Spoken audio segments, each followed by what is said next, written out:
Hey everyone. Good Friday. Welcome here to the Hooligan Alley Hangout. I am JW Sims, and we have a special show tonight. I think I say that every week, but first, before we begin, I got to make sure that we're on Facebook and streaming and all that good stuff. Everything's like, for some reason, I'm in a bad internet thing today. I don't know what the heck's going on, but talk amongst yourselves.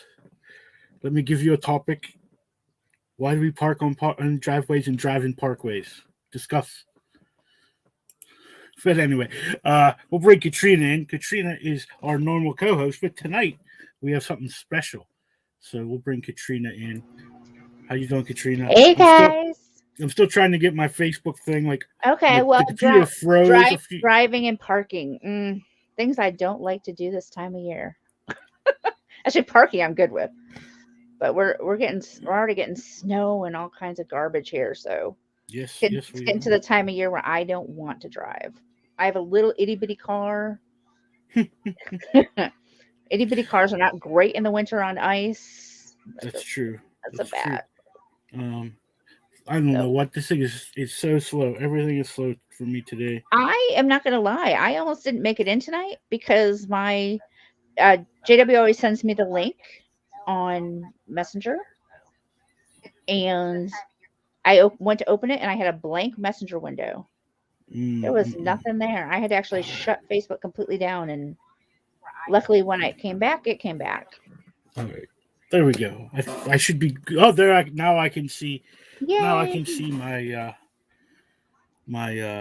the comments. So that's great. But anyways, tonight we have a crazy special show, very different. Crazy special show. This is our season finale. Today is actually the 1 year anniversary since my first show.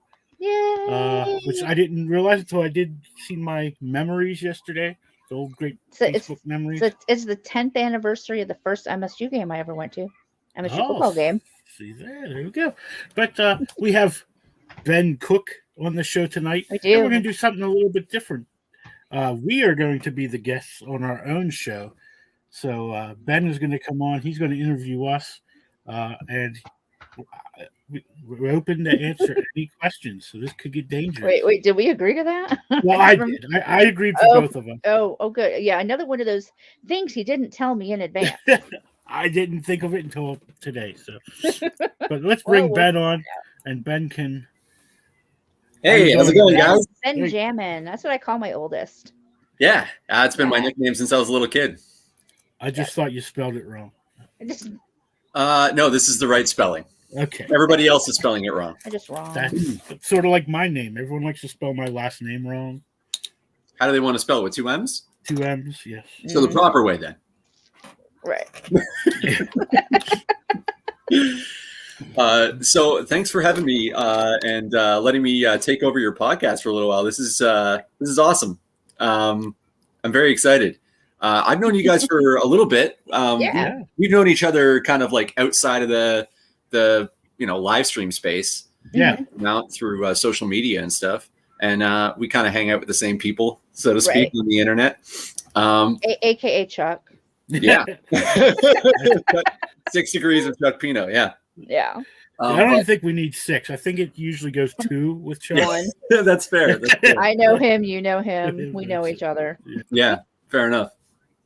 But yeah, so I'm always curious about how these things begin, like how the indie comic space started forming, because you guys were kind enough to include me in this thing, like very just like sight unseen. You didn't really know me, and you guys started giving me advice and putting me on your live stream to promote my comic, Apex #1. You can get it on Linktree right now. And it was just like everybody's so kind and generous and appreciative, and we all kind of lift each other up, and it's just a beautiful thing to see. So I'm always interested in how these things form. So that's why I was hoping to do this, and also I can cut my teeth on how to do interviews because I want to start doing it on my own in the new year. We're terrible at interviews. That's cool. I'll do the heavy lifting today. But before we get started, I do want to talk about driving in the snow because I live in Toronto. Okay. Yep. And I don't know how it is in Michigan, but I find that as soon as the snow falls, it's like everybody forgets how to drive. Yeah, we do it every single year. Pittsburgh And yet, just as bad. Yeah. yeah. Or rain. People don't drive in the rain. Which makes no goddamn sense to me. So like what I do for a living is I'm a handyman. That's how I make my rent. Mhm. And I travel by public transit. So I have like a kit on wheels and a backpack. And I Okay. just bring all my tools around with me. I don't have a car. And I find like when the snow falls, like if anybody's going to have trouble traveling, it should be me. You know, I got boots and little tiny wheels and I'm like avoiding cars. This makes no sense to me. Do you guys have the same problem in your neck of the woods? Well, where I live, we don't have public transit. Oh. So I live in the middle, literally almost the middle of nowhere. I live in a village of about 500 people. Oh, wow. In a very rural county in Michigan. So we don't, there's the E-Tran, which is like the shuttle bus for the county, Mm-hmm. but I don't even know how bad it would be to like try to like get them to come out here and get anywhere. It would Right. take 16 hours to, you know, for something I could do 20 minutes in my car. Right. But yeah, it is people. I lived in Buffalo for 2 years too. And everybody's like, oh, it's so bad in Buffalo. And I was like, it's bad in Buffalo because they don't know how to take care of snow, which is unbelievable to me. Like, Yeah. how do you guys not know how to deal with snow? And I was so happy to move back to Michigan where at least our road crews seem to have a clue. Yeah, fair enough. Yeah. Yeah, Well, but you yeah, know, it's bad. I mean, because especially being kind of out here in the middle of nowhere, Michigan has a road condition map that you can pull Yeah. up, and I use it constantly in the winter. Be like, okay, you know, if I can get to the main road, which is about half a mile away, then generally I'm okay. fair enough. But if that's still red, I'm not leaving my house. Yeah, totally. Yeah. I don't have that privilege here because we have great snow removal. But Toronto's kind of a laughingstock in Canada because and like I admit that like I kind of joke about Toronto too because we really don't handle snow very well considering that we get it every single year and it's always bad. Because I grew up just north of here on a lake, and so we got lake effect snow. I don't know if you guys know anything about lake effect. Oh, yeah. Yep. I live in a state surrounded by giant lakes. Right. Yeah, We that's know just about lake effect. crazy. So like yeah, I remember this one year we got so much snow that they called in the army to help clear the roads and handle traffic in Toronto. And my town, which is not small, it's not big, but it's not small, we got nothing. I had to walk to school the day after the big snowfall, and I swear to you, the snow drifts on the sidewalk were so high that I could have stepped off of the snowdrift on the top of a Mack truck. Yeah, I lived in Sault Ste. Marie, Michigan, Oh, wow. for college back in my teen years, and we got a blizzard so bad up there that they closed the Mackinac and the bridge into Canada, so you were stuck. You weren't Damn. going anywhere, and we had a lot of Canadian students being right across the border there, and they were stuck on campus. They had to call out the National Guard for snow removal. Yeah. And yeah, the snow drifts were so high. I mean, they were probably twice as tall as I was. Damn. It was crazy. And I had a friend of mine at the time who worked in like food services. And she was like, we were like a day or 2 days away from running out of food on campus. Holy shit. That's crazy. And Yeah. yet the president of the university continued to require classes if you lived on campus, which meant you basically hiked across campus. So class is mandatory, but food is optional. Right. Well, the thing is the instructors couldn't get to campus. So you hiked to campus, waited the 20 minutes, and then hiked back to your room. And the governor finally, You gotta put on your fucking ski out. Bobsled, dog sled, bobsled. Sure, why not? We can bobsled across Bobsled, the sidewalk. cheers. Whatever works. Anything with skis on it. But yeah, the governor had to actually step in and go, you can't do that. Yeah. I mean, if the instructors can't safely get to campus, why are you making the students go out? Yeah. Yeah. I mean, anytime no you reason. call in the National Guard, I feel like class should be canceled. It's just Right, like yeah, probably should be a thing, but yeah. Yeah. What about you, James? Whereabouts are you located? Pittsburgh, outside of Pittsburgh, in the middle of nowhere. But Every couple we years like our we have middle of nowheres. yeah we have snow so bad that they have to like close like it was like state of emergency where you're not even allowed to go anywhere, kind of like Mhm. quarantine. Right. Yeah, it's fun. Me and my dad were at work the one night when we got a storm like that, so we were stuck at work for Mm. like 2 days, like a weekend, you might as well say, before they could let us. Damn, dude. Yeah, that was I'll fun. pass on that one. So, We got to sleep, so like, I'm fortunate. I live in a pretty big city, and like the Toronto Food Terminal is shout out to Elmira.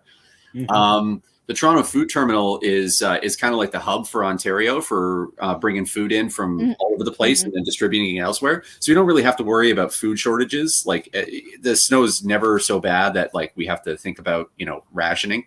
But like, do you guys have to plan for that stuff in the winter? Like, do you have to like stock up? Kind of. I mean, I live about 12 to 15 miles. Yeah, you're behind a barbecue place. He's not going to starve. He's fine.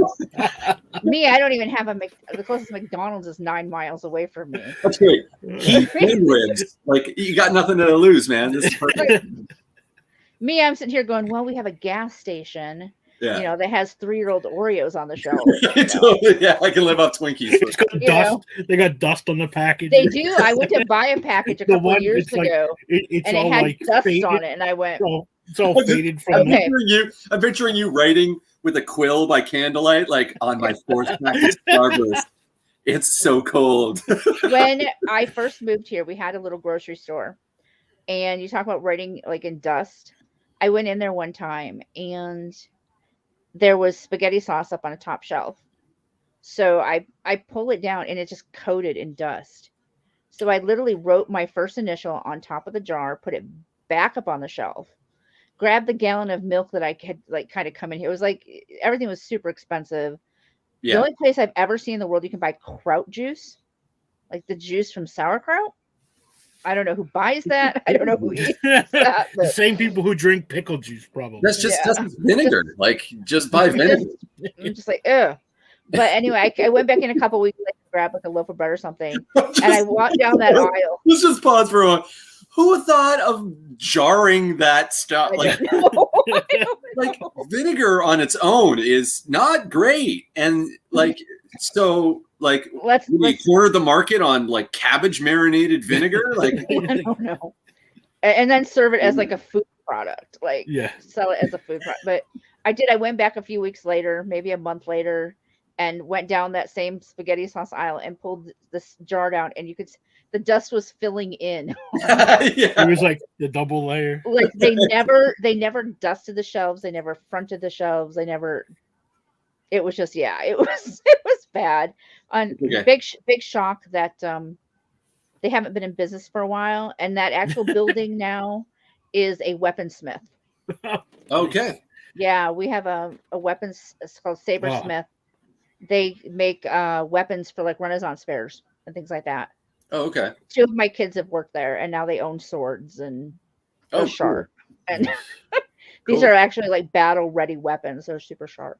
Yeah, Braden, look at you, nerd. I see you over there, Braden Cox.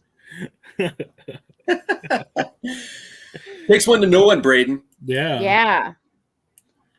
Never asks me to play Fortnite anymore. I gotta play with my stinky nephew. Yeah, and then and Chuck's posting about this great like brainstorming session with Braden. Not with me. No, I see. See how they work. That's Chuck's wheelhouse, though. Brainstorming. I could be good at it. You don't know. I personally feel like I'm pretty good at brainstorming. I've got a lot of experience with it. Chuck. Oh yeah, no, I believe it. Yeah, he knows what he's doing, man. Braden just happens to be one of those few people that has both of us as an editor. Yeah. And so I'm like, Braden, come on. No, what's up? In the same book. On the same. I call that winning. Yeah. Well, that's what I said. If the comma placement is wrong in this one, yeah. Look, Chuck had the last look at it. That's all I'm saying. You're right, totally. Yeah. He's just covering all of his bases. You're right, totally. So I'm curious, how did you guys get into comic books? Like not just like your like early years, of course, but like how did you start pursuing this as something that you can like engage in, you know, as a professional interest? I can go first. Well, You go first. all right.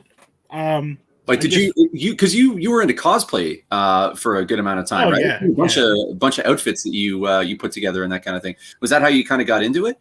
Really, I started the comic book stuff before that.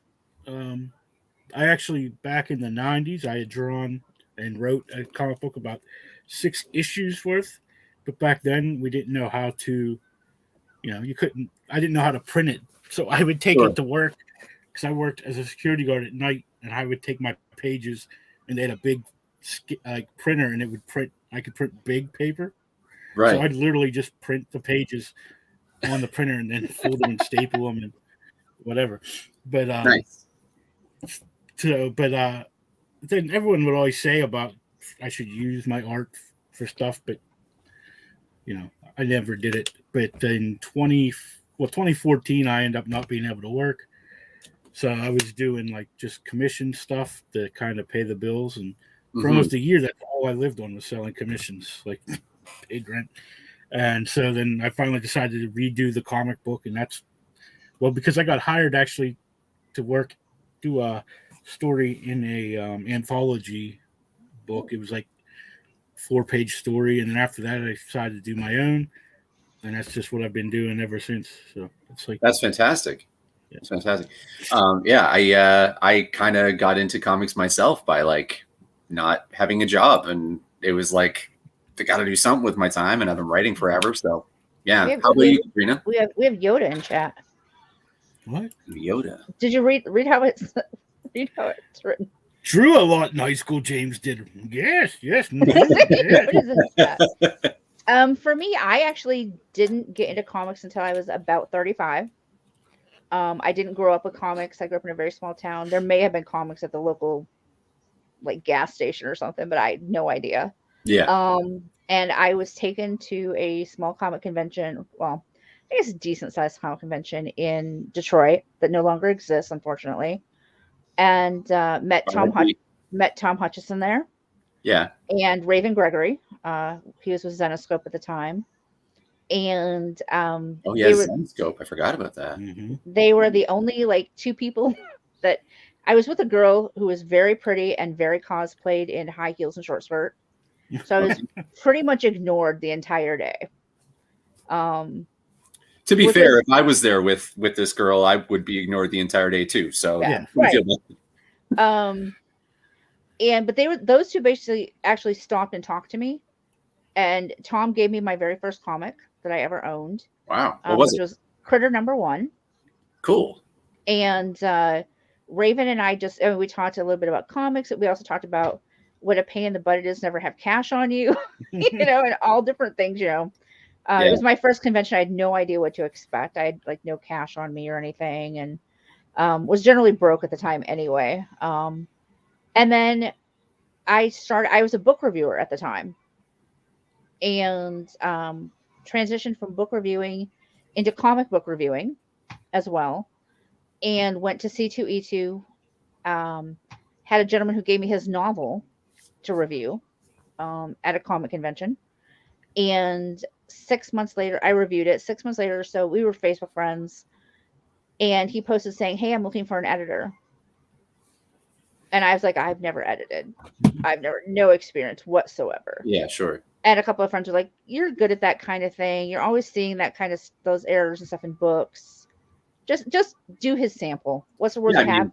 What's the worst that happens? He doesn't hire you." Exactly. Or he does hire you and you find out you're not very good at it. And then you're both really unhappy. I miss him.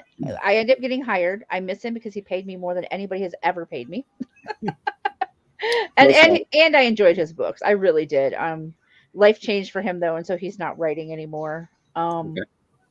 And then I had somebody come to me whose comic I reviewed. And they had gone to a friend of mine who was not editing anymore. And she said, "Try Katrina." And so I started working on his books, and then just kind of went from there. I'm still not writing. Definitely not drawing. Nobody wants that. Well, you put out a couple books this year, didn't you? I did, but they're not comics. Sure, Real but book? you're They still- are prose. I write children's short stories. I So- am finishing we just had the last book on Kickstarter, and we funded. Yay! Nice, congratulations. That was a long month. Ask poor James. Yes, He had to yes. deal with me. He had to deal with me for a month, and I was like, "Oh my god, is it over yet?" Like eyes were twitching, you know. Right, yeah. And then I get the whole thing done. I start to format it and realize I'm 17 pages short. Because to do spine printing, you have to have 100 pages. Right. And I rolled in. I must have written shorter stories this time because I rolled in at 83 pages. So over the last 2 weeks, in between everything else, I've been trying to write and finish that up. I am happy to say I'm only 7 pages short now. Amazing. Like, yay! So you got 10 pages done in 19 days. Good job.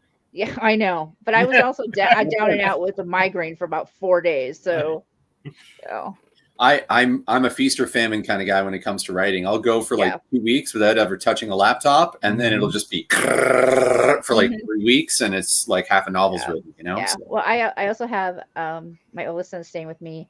He's taking college courses that are asynchronous and online. So basically, the teachers aren't teaching the courses. So I'm teaching him the courses. Are you getting paid a professor's salary for this? I am not. Huh. But I also am not having a child failing out of college. Yeah, So, it's a cool little scam they got going on, though. yeah, isn't that nice? Yeah, like he's got a intro to business class, and here's a PowerPoint. Yeah. Like, Shit. thanks. Are they hiring? I Teach can teach a yourself. class. Like I can do a PowerPoint. I'm like, come on. I'll teach a class on how to fake it till you make it. Right. Yeah, it's pretty bad. He has to do a big project next week on his favorite entrepreneur, and if he doesn't write about his mother, we're gonna have a talk. Just saying. I'm like, dude, don't go with like one that everybody knows. Nobody needs to hear Elon yet Musk. another Jeff Bezos, project. I don't know. You know, But as a son, I gotta say, if I was in college and I felt pressure to write a paper about my mom, I might have some words. yeah. But I just said to him, I said, look, how many people do I know that you could talk to? Even if you don't want to use Sure. me, how many people do somebody original, you know? Yeah, you don't want to do Elon Musk, you know? Yeah. Everybody's going to be doing the same 3 guys kind of thing. It's Right, yeah, totally, yeah. But it's kind of like when I used to do interviews with Geekorama. Mhm. We had I created what we call the incomprehensible interview, which was 3 questions. And the first 2 are absolute silliness. Right. Target or Walmart. Oh, okay. Spaghetti or lasagna. I once interviewed somebody, Dirk Manning, I think, who was getting into Doctor Who. And I was like, do you really feel that bow ties are cool? And it was just, the first 2 were just silly like that. And then the third one was always an opportunity to talk about your work and, where can people find you and that kind of thing. Sure. But it all came from the fact that I was tired of reading the same interviews. Yeah. I was tired of seeing the same questions with the same people. So I just created this ridiculous interview style that it worked for us. Right. Yeah.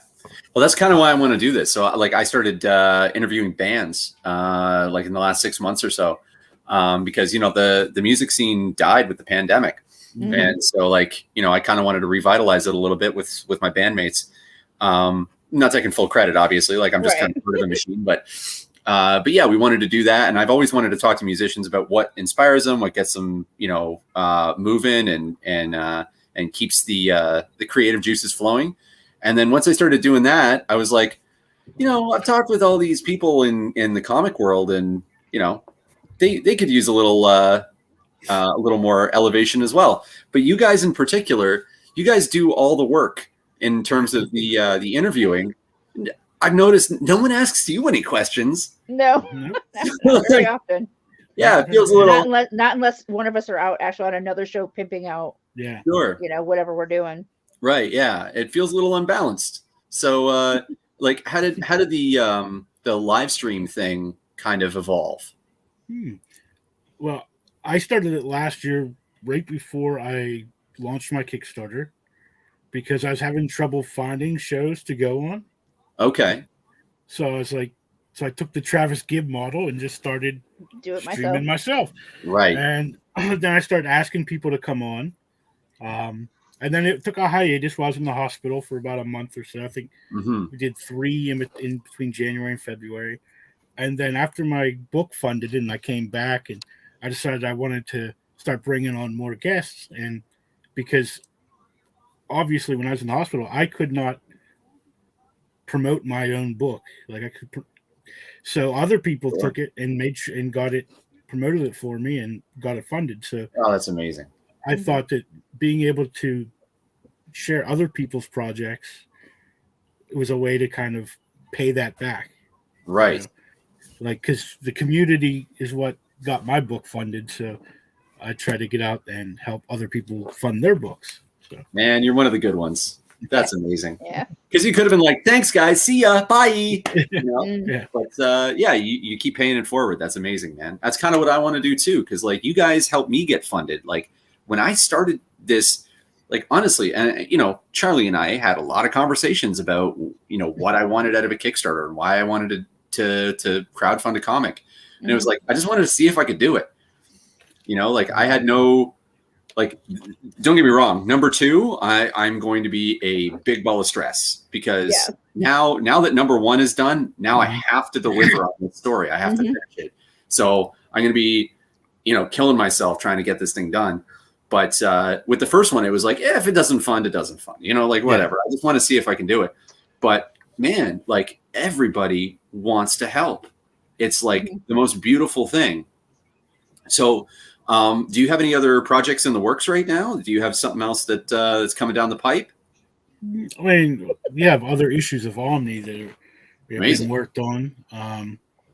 And then I have a book. Well, I'm always working on stuff for other people. So, I mean, there's a lot of stuff that I can't talk about yet, but I have stuff that because it's not my because they get stuff. Cranky when you talk about it. Really? Yeah. Especially if it hasn't been announced yet or, any of that crap. Okay. I guess I can understand that. Yeah. I don't really want to show off any of the art for Apex 2 yet because there's no context, right? Yeah. I can relate. Once I finally get Omni 1 fulfilled, then I have another book that I produced, I guess is the best way to do it. Like I didn't draw it. I didn't write it. It's just through Hooligan Alley Comics. And so I'll be kickstarting that. It's like a 60-page book. Wow. It's going to be like, well, it started off, it was my idea when we came up with it a few years ago is I want to do these like short issues every month. They're like 10-page stories and there's going to be black and white. And at the end of the first story arc, we're going to release then like a trade to 60, and be like a season finale, like like when a TV show, when at the end of the season they release a DVD set of all the episodes. So that's how we were going to do it. Then you collect all of them and then have that be colored. And then we were going to add some other stuff to it to make it very cool. But we got the first 2 issues printed, but it was just taken. We were dragging our feet. So we decided, plus the artist decided he wanted to go back and change some stuff from the first 2. He wasn't happy with them. So we just decided once he got the first 6 issues done, then we would do it as a Kickstarter. And I've had it for over a year sitting on my computer. I just have to get one Kickstarter done before I can do it. Yeah, a little word of advice from one perfectionist to all the others out there right now. When it's done, it's done. Done. Yes. And like it's not even about the comic stuff. Like I it's weird because with my writing I can look back at it and I'm like, oh yeah, that was pretty good. I forgot I did that. But with my music, I'm constantly getting better. And so when I listen to my old recordings, I hate myself. So I have to like put it out behind. Yeah, right. I know. No, dude. You gotta I'm working do on it, by the way. And also, Stuart, was the sex change a success? Yes, it was. And now I am your mom. Nice to meet you, by the way. That was so good. And then she Katrina. what? Drop the laptop. At Oh, least it's not a cat taking off with the camera again. man, that was crazy. You what comics kind of got you interested in this for both of you? Go ahead, Katrina. You can answer this one. Yeah, because you said you started with reviews, right? So what was it that kind of brought you into the world? Well, I mean, for me, I started with the show. How long have I been doing this show? I don't even know. I started as a guest in May. Yeah. With Apo's Army being on the Kickstarter, and then, oh my, you just have been on the show many times. And then I was just like, he's like, if you're bored, pop in. So I'd be like, okay, I'm not doing anything tonight. And eventually, I just never left. Yeah, she was our first member of the 5 Timers Club. Cool. Her and Rich Perotto were having like a little contest so you could get on the most shows with nothing to promote. Nothing to promote whatsoever. Nothing to promote, but I'm gonna come hang out. Yeah. Oh, gosh. I mean, it's a tough one with which comics, and I know he's thinking it's because she doesn't ever read any DC or Marvel. I know you're thinking it. Man, I don't read DC or Marvel anymore either, because like I like the shit I grew up on is done. You know, it's not the same characters, it's not the same universe. Yeah. I mean, I read a lot of Zenescope for quite a while. And then we were working when Geekorama was kind of at its peak, before we kind of went on permanent hiatus. It's really hard to find reviewers. Yeah, I know. 'Cause I was one. Yeah. And then I was like, I can't do this. I don't have time. Well, that was just it. Everybody got so busy, and it got to the point where I didn't have time. I mean, that's why I had brought so many other people in, because I didn't have time to do the reviews myself. And then it's like, then everybody was so busy, they couldn't review. And I was like, guys, I just don't have time to run it all myself anymore. But we were working with Boom, Dynamite, pretty much you name the bigger indies, and we were working with them. Yeah. People are like, I remember reviewing some pretty, like, I reviewed an Archie comic, a Young Justice comic.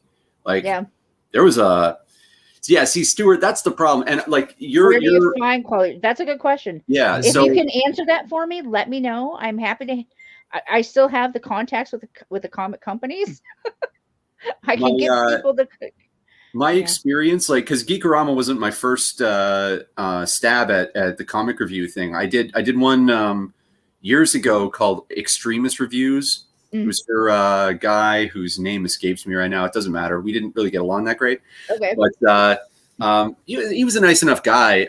Just, personality clashes mostly.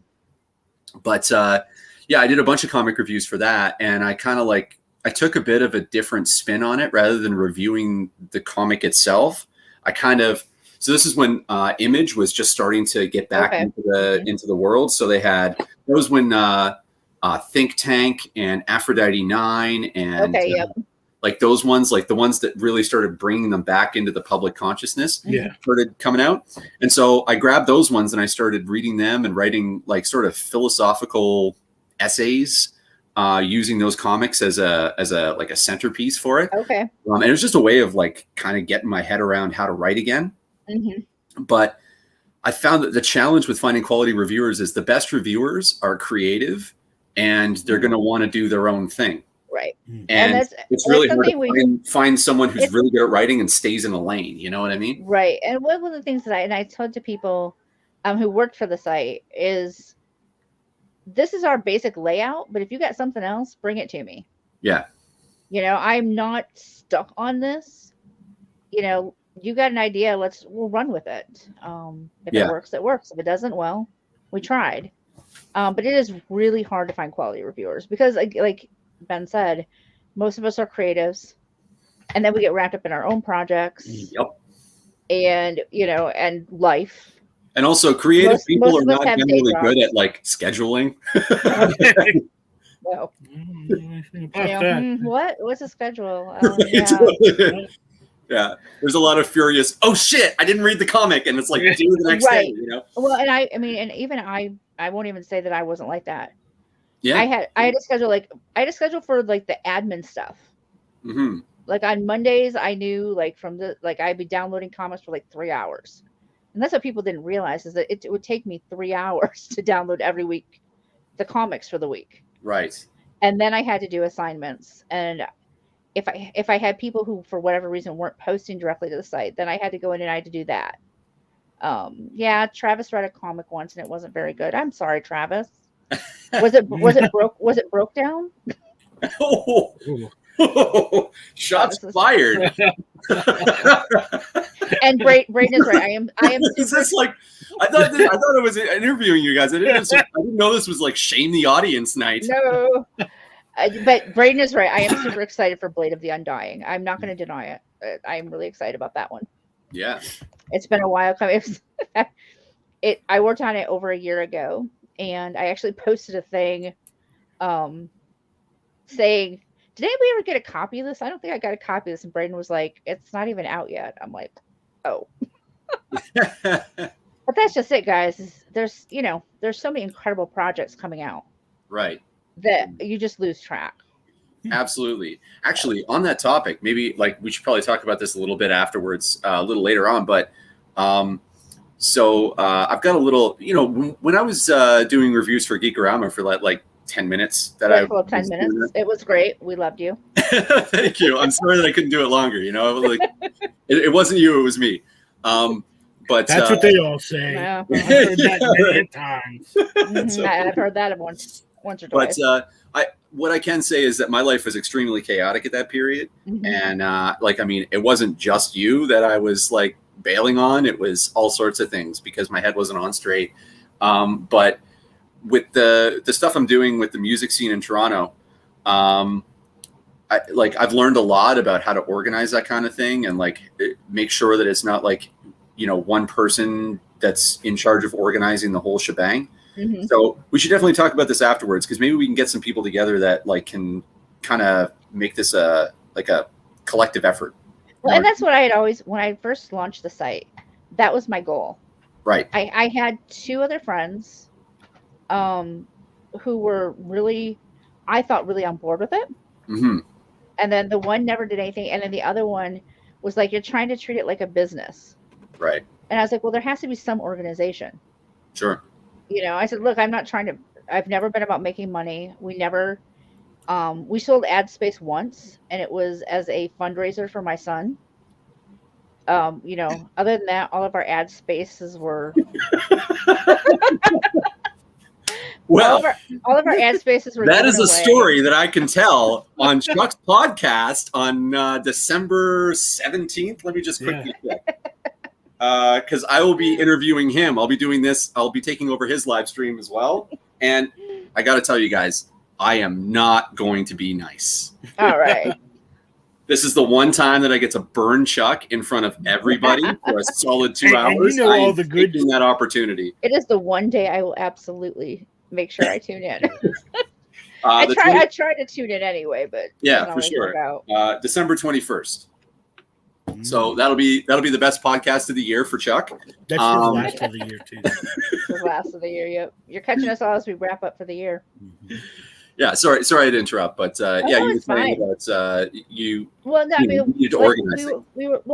I just felt we needed some kind of organization, and he didn't like it, so he left.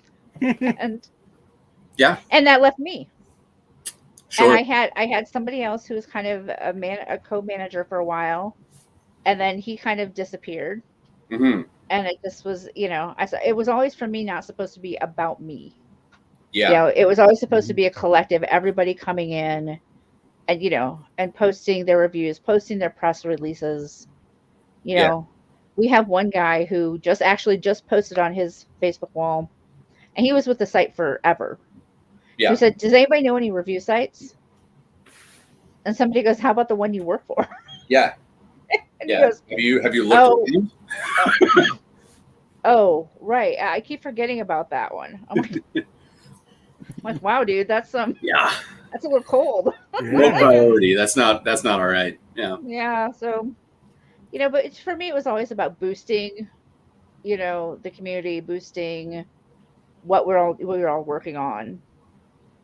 You know, did we occasionally post the DC or Marvel review? Yes, but it was like once a month, and it was to hopefully bring more eyes in. Yeah, and I don't consider myself in competition with those guys. No. You know what I mean? It's like it would be like thinking that I'm in competition with the handymen that live in your town. Right. Right. Well, I always just said there was enough room in the sandbox. Why do we? Yeah. Why I don't do even we think need? it's the same sandbox. No, not really. You know? They're you know, they're working out of Cedar Point, and we're working out of, you know, the local, Yeah. you know, summer merry-go-round thing that comes to town. I think of it as a difference between a grocery store and a community garden, right? Where like you go to the grocery store, everything's there. You can just take the pick of what you want. You community garden, you're gonna have to till the earth. You're gonna help people out, and they'll probably help you out too. And then you can kind of get a trade going and get get a good salad made. But it's gonna take a little more effort on your part. Yeah. Yeah. It depends on what you want. Yep. Yeah. So James, what were the comics that inspired you to get involved in this kind of thing? Well, that's well, I don't know. I can go back. X-Men has always been like my thing. Who's your favorite X-Men character? I'm sure you've answered this 1,000 times, but I'm curious. It's not really hard to, but you can't see it. It's Wolverine, but it's not like everyone else is like, oh, because that's just a cop-out answer. But it actually, the character means more to me than just he's cool and he has knives in his hands. Right. And that's kind of cool. That is cool on its own. Yeah, but we have the same birthday. Oh wow, that's cool. Because his first appearance was in the month I was born. Oh wow! And I was born on a Wednesday, and comics come out on Wednesday, so that's kind of. Oh, it's amazing. Yeah, so that's fun. That's kind of always been, and then it just there's certain things in my life that have happened that kind of always makes me, you know, kind of relate to that character. Yeah, you have the same first name too. Yeah, which we found out later on, but yeah. That's right. Spoilers. That's it. I don't have to read any now. Wow, I'm good. If you don't know that, like, well, of course she doesn't knowing his watch first movies. Doesn't change anything about the story. You know what I mean? No, not really. Not really. Yeah. But yeah, big shocker. Didn't know that. But hey. Yeah. I don't know so jack about that those was things. it. But before that, like when I first started drawing comic books, they were G.I. Joe comic books. That's me and a friend when I was like, I don't know, 6th, 7th grade. Every Saturday I'd either go to his house or he'd come here, and he was like the rich kid. Like he had everything. Like literally, he had a room that's probably as big as our house. That was his toy room, and it was just everything. So we would just like have all the G.I. Joe guys, and we would make up our own comic books and stuff. Very cool. I mean, they weren't the best, like sure, but it was a lot of blood and killing in our G.I. Joe comic books. Yeah. As you do. Not? Yeah. And so that's how then it went in high school. I started doing my own X-Men comic books. Cool. And I did that for years. Oh my God. I remember girlfriend in high school. She was the first one I know who had a personal computer. So I would take the pages up and we would like type in the word balloons on the pages and stuff. Crazy. Yeah. Oh, my light just went out. Oh, I'm blind. Hold on. That's all right. It's mood lighting. It is. Yeah. It is. I was like, why did it get so dark in here all of a sudden? Talking about that high school girlfriend and we'll just we'll get some slow jams going. Yeah. You want some Kenny G? Yes. No, I can't find the stupid thing to plug it into. Don't ever say Kenny G to my sax player. Yeah, I used to play sax back in high school, and I have a jazz studies major in at Michigan State. Oh, wow. And cool. He's like, no Kenny G. Alto, tenor, baritone. He plays right now. He's playing sax. Right now he's playing alto, but he went through high school on tenor. He has played Barry. He has a soprano. Manilow, though, right? Not Manilow. Yeah, tenor's like it's like the electric guitar of saxophones, where like that's if you can play that one, you can play any of them. Right. You know what I mean? Yep. That's where he started, but when he got to college, I had too many tenors. Yeah, because that's the one that everybody like. Because that's what I used to play a tenor sax. He switched to an alto sax that cost more than my car. Yeah, I went from playing. Now, granted, tennis- I don't have an expensive car. I was but going to say at least inflation hasn't affected instruments because they were that expensive when I was a kid too. they're crazy expensive. Yeah. His is incredibly nice. And he probably will not need to buy another sax forever. But yeah. Fingers crossed. yeah, but when I saw the price tag, I went, oh, ooh, Yeah. thank God your dad is financing that one. He had to pay for it, but his dad did the financing for him. Fair enough. Yeah. So you said you played saxophone, James? Yeah, I played tenor sax in like middle school through, like almost all through middle school, and then I switched to trombone. Oh, that's a switch. Yeah, it was quite a learning curve, and I learned bet. as I got older that trombone is something you have to continually learn because as you get older, Your the embouchure spots, and everything. your changes. arm gets longer, so you're not at the right spots all the time. Yeah. Whereas when I first started, I have to use my foot to get the real like deep Right, to get the long ones. ones. So you'd use your foot on the end to kind of push it down. Yeah. I remember that with alto sax when I first started playing it. I was like 10 years old. And so like my upper body strength was non-existent, and trying to hold that thing with with both hands, I was like, like I couldn't hold it. It was too heavy. And then by, grade 10, grade 11, I'm just carrying the thing around like it's a piece of paper because my hands were gigantic at that point, Yeah. He had his tenor that he played in high school, the nice one. He handed it to me one day. I almost dropped it. It was so dang heavy. And I was like, dude, you should warn somebody before you just go, here, take this. Yeah. And then I would go through reeds on those things like crazy. Reeds, yeah. Oh, yeah. And he's very particular about what brand of reeds and what strength. And I gave up trying to buy him like reeds for Christmas because I was always the wrong. wrong ones. I was wrong. I will tell you a story of why I stopped playing saxophone. Yeah, Charlie. Okay. Your time will come.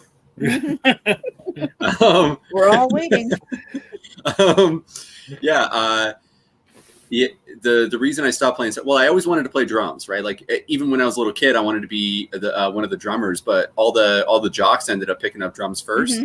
Yep. And I was one of the brainer kids, so I got last pick, and I was also a year younger than all the other kids that got to pick. It's not a very good design because, no one wanted to play in a band with me. Comic stream with no beers. What is this? Ladies night? Look, man. I wanted to fit in today. Crush on all three of us in this ladies night, okay? Well, that's fine to you. Oh. So anyway, I always wanted to play drums, but I ended up playing saxophone, and I loved it. Like, you get to play a lot of different cool stuff, and learned a lot about theory and a lot of jazz and that kind of shit. And then when I got into high school, my last year of high school, I kind of went full freak. So I had like a spike collar. I spiked my hair. It was all different colors of the rainbow. I had like studded bracelets, the whole nine. I went like all the way. And at one point, I was doing conventions with the student association that did conventions all over the province. And they were student run. And so I did one as like a visitor. And then you could actually become one of the people that was like facilitating the whole thing, kind of running a group. So I wanted to try that, but you have to apply for it. And the application for one of these conventions, you had to do something random because they believed that randomness was very important. So I was walking down the street with this girl that I was hanging out with on New Year's Eve, and we walked past a tattoo and piercing shop. And I was like, "Ooh, you got the camera? Let's pierce my lip, and we'll film it and we'll send it in as the random thing that we did." So I did that, and then went back home and tried to play saxophone. Right, that wasn't happening, was it? Well, it turns out I have a really good pain tolerance, but my lip was not satisfied with my choices. They were not impressed, and it got to the point where the back of the piercing was like a plate. And my lip started growing over it. Ooh. It swelled so much. And so I would have to like kind of remove it every morning. And then of course Now I'm a teenager, so I'm starting to grow a little facial hair, and it just Oh, you wrapped get around catch. this thing, so I couldn't untie it. And so my mom basically had to basically just hold my head down and unscrew it because I was like, ah, and finally remove it. And then after that, I was like, I quit. I'm done. I can't do it anymore. It's like PTSD. No. So I started playing drums after that, but I still love saxophone. I don't think I could go back though. It's like Vietnam flashbacks. Every time I think about that, I just think about that rod vibrating inside my lip. I'm like, I can't do this. Nope. What instrument did you play, Katrina? I played flute. Oh, cool. Yeah. Of course, she's a girl. All the girls play. Yeah, all the flutes girls and play flute. piccolos. You know, it's really Or funny clarinet. because that's how our high school was all like flute and clarinet were all girls. Mhm. There was like one male clarinet player. And then like when my younger son who did band and stuff, I said, I mentioned that because there were a lot clarinets and flutes. There were a lot of guys. And I was like, really? Charlie, I was always come on, considered, man. yeah, Charlie, come on, I'm talking here. PG, bro. I'm talking here, Charlie. But when he got into it, was completely opposite. There was no gender when it came to instruments. I was like, well, that's kind of cool that's changed. Yeah. I remember my last year of high school, we had a drum battle between two girl drummers. Mm-hmm. And I remember everybody all the teachers were like, oh wow, girl drummers. And my grade was like, yeah. Yeah. So yeah, exactly. Yeah. That gender divide had already kind of faded out. Mm-hmm. Yeah, it was that was a good sign. Yeah. Good sign. And that actually is a good lead into another question. So representation in comics has changed a lot. Mm-hmm. And, this panel is evidence, right? It used to be very much a sausage party at a lot of those conventions. Mm-hmm. So I think this has been a positive development. But obviously not everybody is in agreement. I've heard of a thing called Comicsgate. So I was just wondering if how you guys feel about this, if you feel like things are and just be completely we're all in agreement that comics should have some progress, I think. And that, the stories you tell should be the stories that are closest to your heart. But does it feel organic when it comes to the mainstream stuff, or does it feel forced? Because it seems like that's the main argument right now. That's tough. Because I agree. I'm of the belief that anybody can work in comics. I don't think it matters. And as someone as one of those old people who grew up as only a guy thing, I'm glad to see more women get into comic books because it's back when I got married, I had to give up comic books for all that time because that's a kid's thing and you shouldn't so there's a lot more barriers than just the gender, right? It was it wasn't for adults, and it also it still isn't even treated like an art form in a lot of ways, which bothers the hell out of me. And I think it's the same way. It's like reverse in the cosplay community. So since I'm in both, the women cosplayers get so much more attention than the men.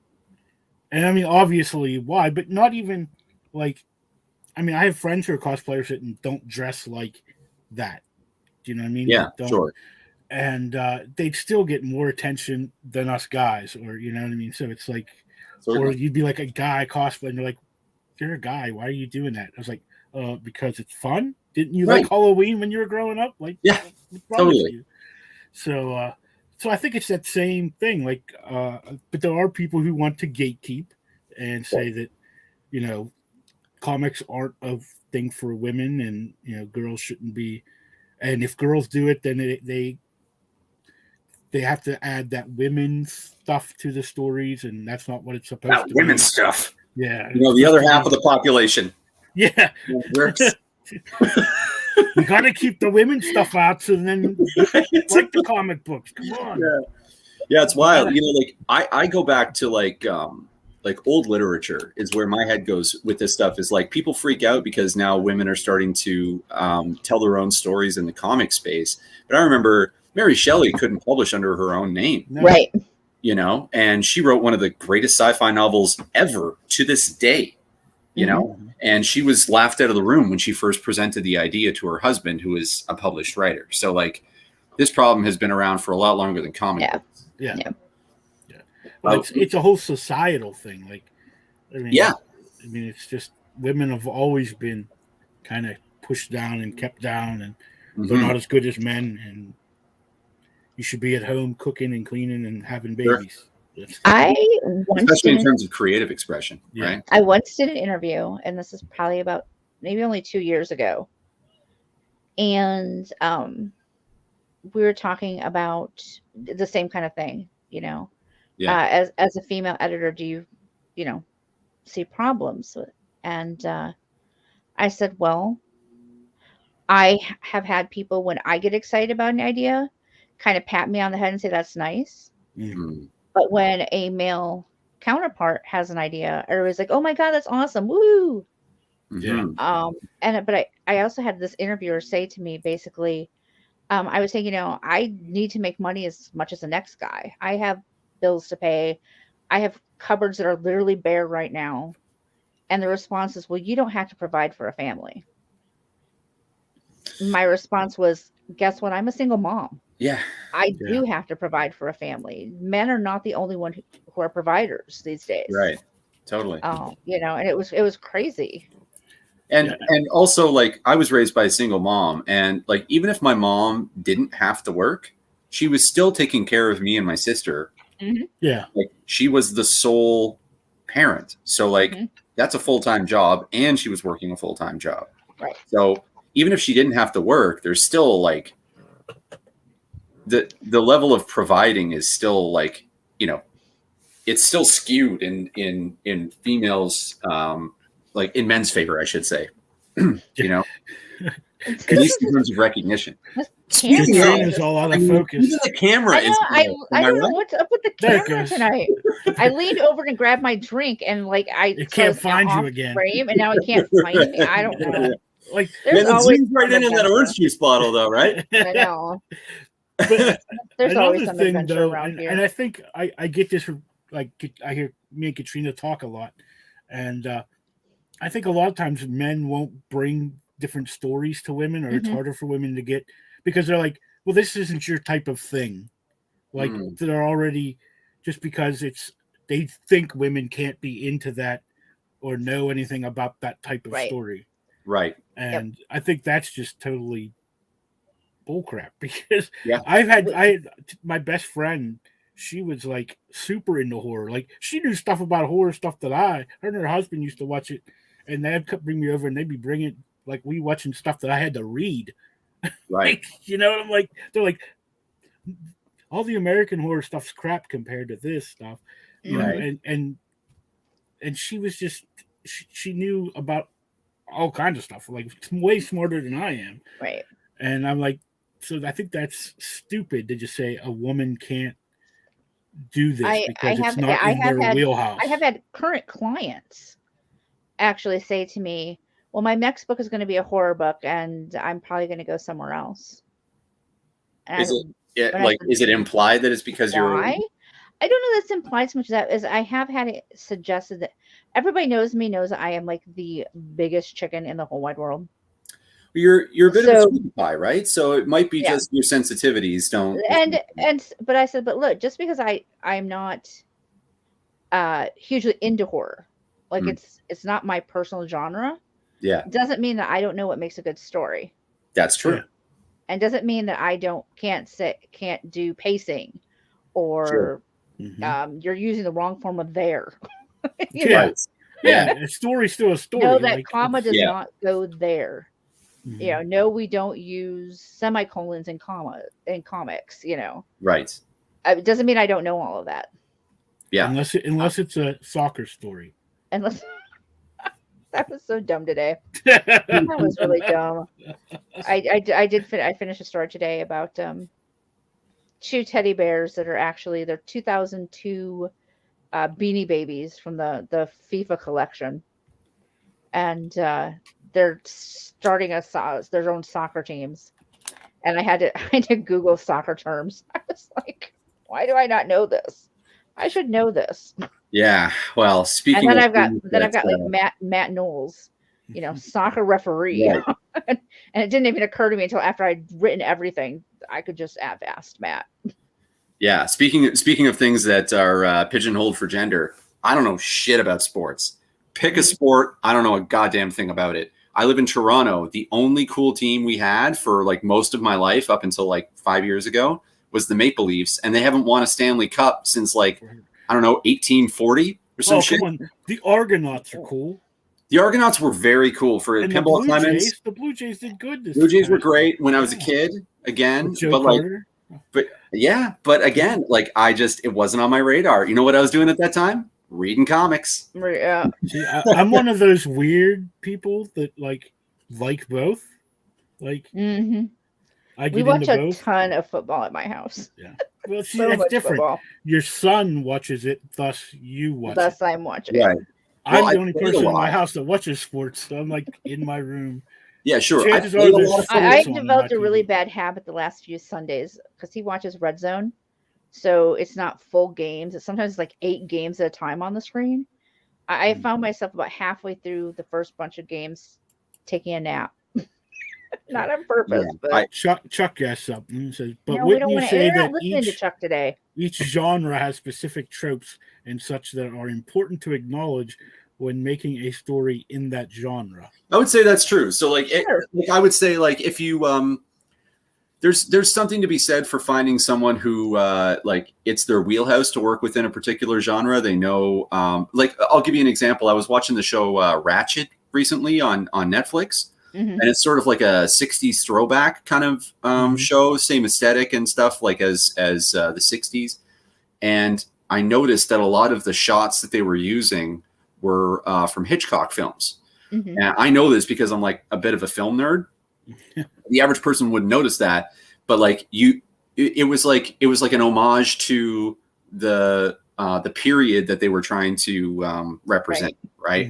Mhm. And like the thing about those cool little moments that I've noticed in film and in comics, I would say are probably the two biggest ones because they're visual media, is like you don't even notice that the nostalgia button just got pressed in your head, but you still react accordingly, right? Right. So it's something to keep in mind, like the new Dune movie. You know, a lot of those long sweeping shots along the desert. I mean, that's George Lucas from Tatooine and the early Star Wars stuff, right? So like, you know, they kind of they build on themselves a little bit, but at the same time, if you've never done a horror book, this might be a good crash course. You know, Right. if someone's Which I have. Yeah, I have done other ones. Yeah. yeah. Hey, totally. Shane. Hey Shane, nice to meet you. I don't know Shane either, but hey, Shane. Yeah. So I actually talking about this. I don't even know if you want to call it a controversy. We seem to be pretty much in agreement about the gender thing. But I was talking to a couple women doing an interview with them, and you know, they were starting a women's group to kind of empower females in the world and like give them a place for them to kind of gather together and like tell their own story. And it got me thinking about other artistic pursuits and how, like, you know, maybe the issue isn't that comics obviously aren't for men or for women, they're for people, but maybe what we're missing is like a female comic studio. You know what I mean? Like where everybody is female, and it doesn't mean that they're only writing characters that are female. Like, I mean, I'm writing a comic about a female character. You know what I mean? Right. It's not like you can't just. It's not like women's eyes turn off when they look at men. You know, Right. you're observing the world too. But it would be cool to get it from the lens of women in particular, without having a man's involvement, just to see if there's a difference in the way that the story gets told. It's not even about like siloing. It's just about seeing if it changes the way that the story gets delivered. Yeah. What do you think about that, Katrina? I'm on the fence. I'm not gonna lie. I'm kind of on the fence. Part of me isn't a huge fan of the segregation. Ooh, there I go again. I get so Just excited. blame it on the cats. it usually is the cats. Today it is totally me. I'm not a big fan of the segregation concept. Yeah, sure. You know, and I've said this about the big two and the indies. It doesn't have to be an us versus them. Mm-hmm. Right. And that would be my concern, is not to most of my friends are male. And, you know, I'm saying this as a backdrop to what I'm about to say. I would be concerned that certain groups of men, not all men in the industry, but certain Sure. groups would make it an us versus them. Mm-hmm. I see. Yeah. Yeah. Yeah. Which would make it, I think, that much more difficult as a woman to feel comfortable to tell my story my way. Yeah, that's definitely one way of looking at it. I would say that what you're doing is making them uncomfortable. And I'm okay with that. Yeah. You know, because so I mean, I think to some extent there needs to be a little bit of a shakeup, a little bit of Fuck yeah. a look. If you're feeling guilty, there's probably a reason for it. You know, and it's the same kind of thing. If this is making you uncomfortable, you need to explore why it's making you uncomfortable. Hey, Trish, you know, why is it making you uncomfortable? Yeah. Right. And, you know, and so from that perspective, I'm like, yeah, let's do it. Let's kind of rock the world. But, yeah, you know, at the same time, I, you know, look at it from the other side too and go, ugh, you know. That's something that I'm curious about, where like obviously there's some shaking up that needs to happen. Mm-hmm. And I wonder, like, are we just witnessing the death of a bunch of T-Rexes? You know what I mean? Maybe right. the you know, the 2000s are the meteor that kills the dinosaurs of the comic world. And like, you know, ding dong. I mean, who really cares, right? Yeah. It's not that they didn't do great work, but I'll tell you right now, when I was 10 years old, I remember seeing a particular frame that all my friends were like, "Oh, look at this," and it was Psylocke from behind, and the frame was basically just her ass, and then like just ahead of it was the character that was talking, and it was like the entire frame had been drawn just to show off female booty with a G-string, and it's like the 10-year-old me appreciates the aesthetic, right? But even then, in my head, I was like, it's a lot of work just to look at a butt, you know? Yeah. You know, does this help further the plot? Well, and that would be my question. You know, does this further the story in any way whatsoever? Right. You know. Yeah. It was Chuck. Chuck drew that. Chuck was the editor on that particular episode. But the one thing that I always think is funny, like men, like people always complain about women writers is like the big thing now. Yeah, we're horrible. But if you go back to like the 80s and 90s, there's a lot of the editors that were on the big book, especially in Marvel, were women. Was the model. It was the model. Yeah. You knew I'd seen that butt somewhere. Now we got to know why you saw Chuck's butt. Oh, I have stories. Oh my. Yeah. We're definitely tuning in that night. I am putting it on my calendar. We'll set a Google alert. Yeah. But like you know, like what's her name? Can't think. Simonson. Like she was in charge of like the X books for a long time. Like and you know, through some of the biggest things, like when Claremont came on the book, she worked with him a lot. And I think that people don't see that, like, because they're editors. Editors are invisible.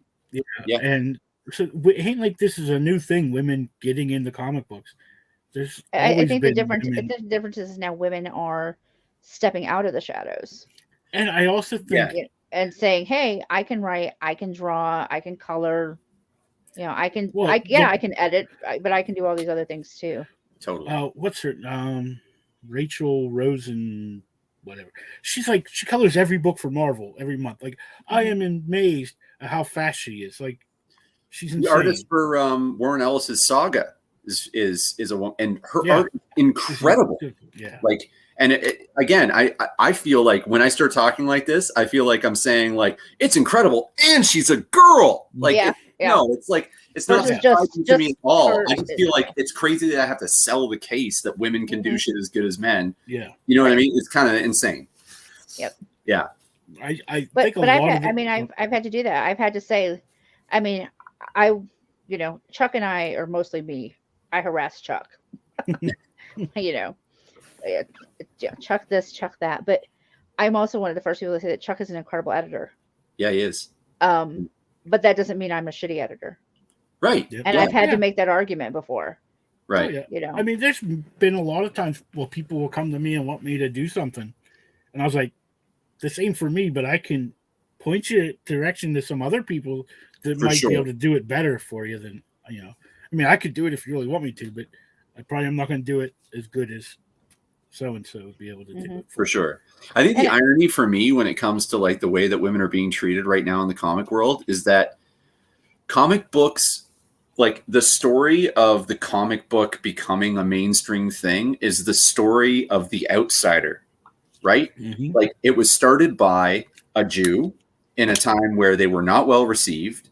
And he was writing a comic book called Captain America, who was fighting Hitler at a time when America wasn't even involved in the war. Like he was trying to promote a message and an idea that was not mainstream. Mhm. And when I was growing up, it was like, if you got caught with comics, there was a 50-50 shot whether you got punched in the back of the head, Yeah. you know, depending on which kid found you. I've had many a comic book destroyed in high school because bullies Yeah. found you with them and they would just like destroy them. Right.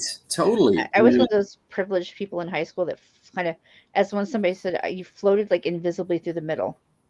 Yeah. You weren't one of the super cool people. You weren't one of the lower, whatever you want to call them, people. Sure. You just you were nice to everybody, but you didn't stand out in the crowd.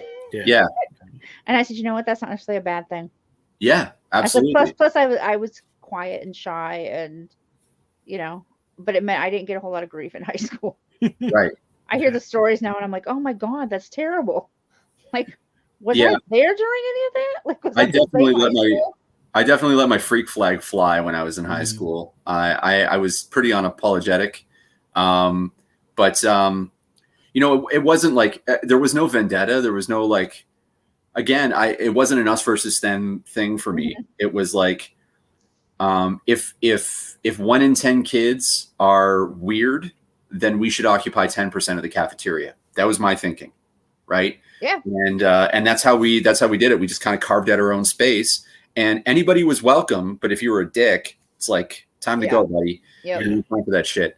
And it worked beautifully well. It was like, it made me feel like we were able to kind of form our own tribe, which is, that's key. Right. Yeah. And Right. that's what comics has always been about for me, where like, and we, it's funny because you find your tribe and then you get tribal, and it's like the second stage doesn't seem to be necessary. When I was a kid, it was like, I found my people. I was like, X-Men, this is cool. This is a story about, like people who are hated and feared by their society that are trying to fight for truth and justice. I can totally get behind that. And then someone would be like, yeah, but have you read Green Lantern? I'm like, DC sucks. Shut up. It's like, maybe I'm being a little crazy right now. Like I haven't even read a Green Lantern comic. How do I know that? Right. Yeah. But for the record, Green Lantern does suck. His weakness is yellow, which is Well, insane. not since they've retconned everything. But Oh yeah, that's right. Yeah, I do remember when I think it was the Black Lanterns arrived. That looked pretty badass. I remember reading about some of the villains that were involved in that, and it seemed really interesting. Yeah. Now there's all the different color lanterns. Yeah. But again, that was just a little kid me who was like, my team has to be the winning team. That's like another thing that you always hear. Like people are like, "Oh, they're just making comic books too political now," and I'm like, "Did you ever read comic books?" Captain America. It's like the X-Men is all about like being prosecuted, being like they're outside people. Like it's about integrating into society. It was an allegory for racism. Yeah. The very few comics that I had growing up, that we had one little box at my house. So I can't say I never saw comics at all until I was older. Sure. But they were belonged to my uncles. And they were all like, I think there was like one Archie comic in there. And the rest were like war comics. Like, what do you mean not political? Yeah. Right. I've got even comics here from probably I don't know, the 60s. Oh yeah, and like Here, the early comics were like cowboys and Indians, and these are all like World War II shoot 'em up, Yeah. you know. And I'm like, if that's not political, I don't know what to tell you. Yeah. I mean, but you go back like Superman, he'd be an alien from another world and trying to fit into this world. Like they've always been political. There's always had been message. an underlying message. something. Well, politics is about people. So if you're writing about people, there's going to be a political undertone to it, even if it's just really subtle. Like there were some comics that were really like, I mean, you know, Silver Surfer wasn't exactly political, you know, but if you're dealing with like something like the X-Men, I always felt like the X-Men, there was one particular X-Men issue, God Loves, Man Kills. It was their first graphic novel. And man, that kicked the doors in on my brain when I read it. And like, that was what I think was the catalyst for me wanting to write a comic, was after I read that. Cause I believe that was Claremont that did that one. Yeah. And I remember finishing that and thinking to myself, like, people kind of, this was like early 2000s that I read this. And I was kind of having like a comic book revival, thanks to Chuck, actually. I was living with Chuck, and so he had all these comics around, and he just kept throwing them out. He was like, have you read this? Oh, you got to read this. And he ended up giving me God Loves, Man Kills. And by the time I finished it, sounds like Chuck. Yeah. I was like, the medium is like so open. You can literally do anything. You can throw anything at the page and make it stick as long as the story is compelling enough. And I went back and read comics after, like Invincible. I don't know if you guys read Invincible. I know the show is out now and it's like, you know, everybody loves it, but I read the comic when it first came out, and, you know, talk about a political story that's like, you know, wrapped up in something deeper. Yeah. But it's about the monsters hiding in plain sight, you know, and like, you know, Kirkman is good for that. Like like The Walking Dead, you know, it's nothing about the zombies. The zombies are just a plot device. It's about the monsters that are in us. Like, if you ever notice, everything that happens is because of living people doing it to other living people. That's right. In fact, I remember finishing the first story arc when they discover that everybody's infected. Yeah. And it doesn't matter whether you get bit or not, you're going to come back. And I was like, and I just had this, like, I was like, oh my God, they're the Walking Dead. Yeah. Holy shit. Like, that's so brilliant. And to like be able to, and like, you know, even Romero, when he invented the zombie, it was an allegory for Mussolini and the fascists, because it was like, there were these ideologies that would drain your brain and turn you into this, this mindless husk that was just trying to eat anybody that had a brain, basically. Right. You know, like politics has always been a part of this. And I wonder how many of these people who are complaining about this are actual comic book fans, and how many of them just watched the Iron Man movies. Yeah. That's really though. Like, yeah. Cause I always wondered, I was like, have you ever actually read comic books, or are you one of these people that come along in the last 10 years? I only saw the Iron Man movies. but hey, be impressed that I've seen something. I love the movies, but I just think that there's a profound. I just think there's a profound difference between being a lover of the medium and the genre and the style, and being into characters because you saw the movies. Yeah, like I get on like people who like this movie was terrible, whatever, this superhero movie, it was junk. It's like, you know, I grew up in the era when we were happy to have, if we even got to see a comic book movie. Yeah. Like, so anytime I see one, I think it's the greatest thing ever. Like, right, totally. I'm like, you know, I had to, you know, besides Superman, like the first couple Superman movies and the first couple Batman movies, we didn't have crap. Yeah. I mean, literally, okay, we did have crap. Like, we had crap. That was it. What it was. No, but even so, like if you watch a movie now, like, yeah, you know, like, don't get me wrong, like I watched Black Widow, and you know, spoiler alert, when she's jumping off that flying helicarrier and like, grabs the parachute that just happens to be laying there. I was like, okay, come on, guys, you can do a little better than that. But it is a comic book movie, so you got to remember that.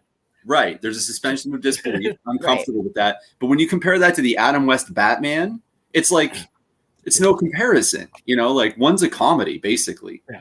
I just happened to be catching up on Batwoman right before the show. And okay. It fits in because I haven't watched last season. I'm actually catching up on all of the last season of CW shows. And there's this episode where she's ready to jump out the plane. And he goes, if you don't jump now, you could land in the ocean. And there is no bat repellent on the belt. And she's like, well, why isn't there? Because that would be stupid. Like, that's amazing. Yeah. That was my favorite part of that movie was the bat shark repellent. Yeah. I was like, is it shark repellent that repels bats, or is it bat repellent that repels? I can't keep track anymore. I know not. I think my favorite Batman Why? joke, because I have not seen it. I think my favorite Batman joke is Batman movie. Oh, like the Adam West one with who played the Joker? What was his name? Oh, and Romero. Yeah, Romero with his mustache that they put makeup over. He wouldn't. Yeah, because he refused to shave his mustache. That was amazing. So it's like the weirdest thing. You're like stuck watching, like, what is on his face? I don't know why Stuart is talking about the Smurfs movie, but I did see that the other day. I have not seen the Smurfs movie. See? But I loved the Smurfs when I was a kid. So did I. My brother used to collect those little figures. I have a few of them somewhere. He had them all. I just remember. Oh, I didn't have all of them. Because his grandmother ran one of those like Hallmark stores. Not his grandmother. Oh. So that's where you'd get them from. Yeah. Right. And so she would always save him. So he had them all. Yeah. No, I have not. I don't think I've seen any Batman movies. If it helps. That was the first movie he saw. What was the Smurfs was his first comic? No, movie. The first Smurfs was his first comic movie. That's what he said. He said the first comic movie I saw. I thought maybe he meant the Adam West Batman was. Oh, maybe that was it too. I don't know. Either way. Yeah. I haven't seen the Smurfs movie. Well, there you go. I personally feel like I outgrew that. You know. I never outgrew any of it, which is why I write children's stories about teddy bears and stuffed tigers. Yeah, that's your lane, right? I mean, I remember growing up, and when I was, 5 or something like that, was when the Masters of the Universe movie came out, and I was obsessed. I thought it was the best movie ever made. I was like, this thing is legendary. We're going to be talking about this for 50 years. And then I went back and watched it like when I was 17, and I was like, this is horrible. This has nothing to do with E-Man. What's that? It has nothing to do with E-Man. It's no. I feel like they should have named it Skeletor. Yeah, because it's basically about him. It's totally had nothing to do with any of the story that we knew of He-Man. I think they spent 5 minutes in Eternia. No, it was just the one throne room. That was the only time they were in Eternia. That was it. Yeah. Otherwise, it was like that was that where they're just running around in the real world. The elf guy that was never like on the show or a toy. So we're like, who is this guy? Who's this guy? What's this magic? This key? This is cocaine's a hell of a drug. Yeah. What can you do? So, what comic books are you guys like really into right now? It doesn't have to like of any level, regardless of writer. Sorry, Sean wants us to read the comments. Yeah. Read comments, people. Tell me favorite MCU movies. We'll get to that after we get. Yeah, sure. This. Okay. But what did you ask again? Question. Comics that you're reading right now that you're really into. Whether it's something you're editing or working on, or it's something that you're really into. Katrina doesn't read many comic books. It's true. It's so true. And I read too many. I'm the worst comic book person ever. I really am. As far as like indie stuff, like right now, only because it's like the only indie book that's kind of regular. Yeah. Is Ego Raven from Daphne Lang. Cool. What's that one about?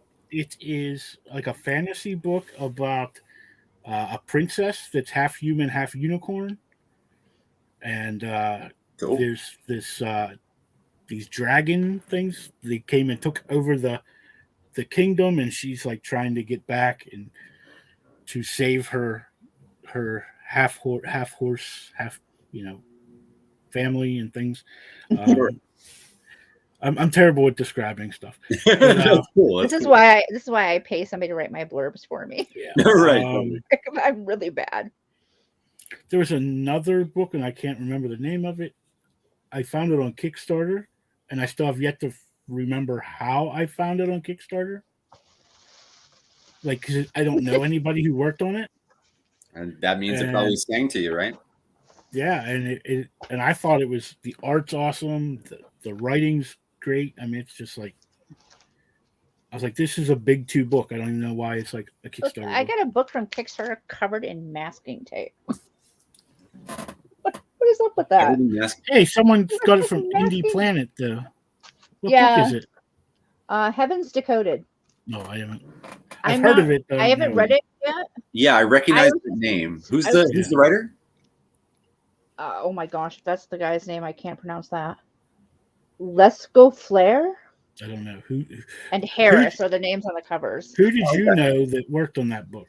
Nobody. I think I was on a podcast with somebody who was in this book, and so I backed it off of that. I think I was as well, actually. Yeah. But I was just amazed that when I opened up the package, it was like there's masking tape all over it. Yeah, yeah. Not- that's weird.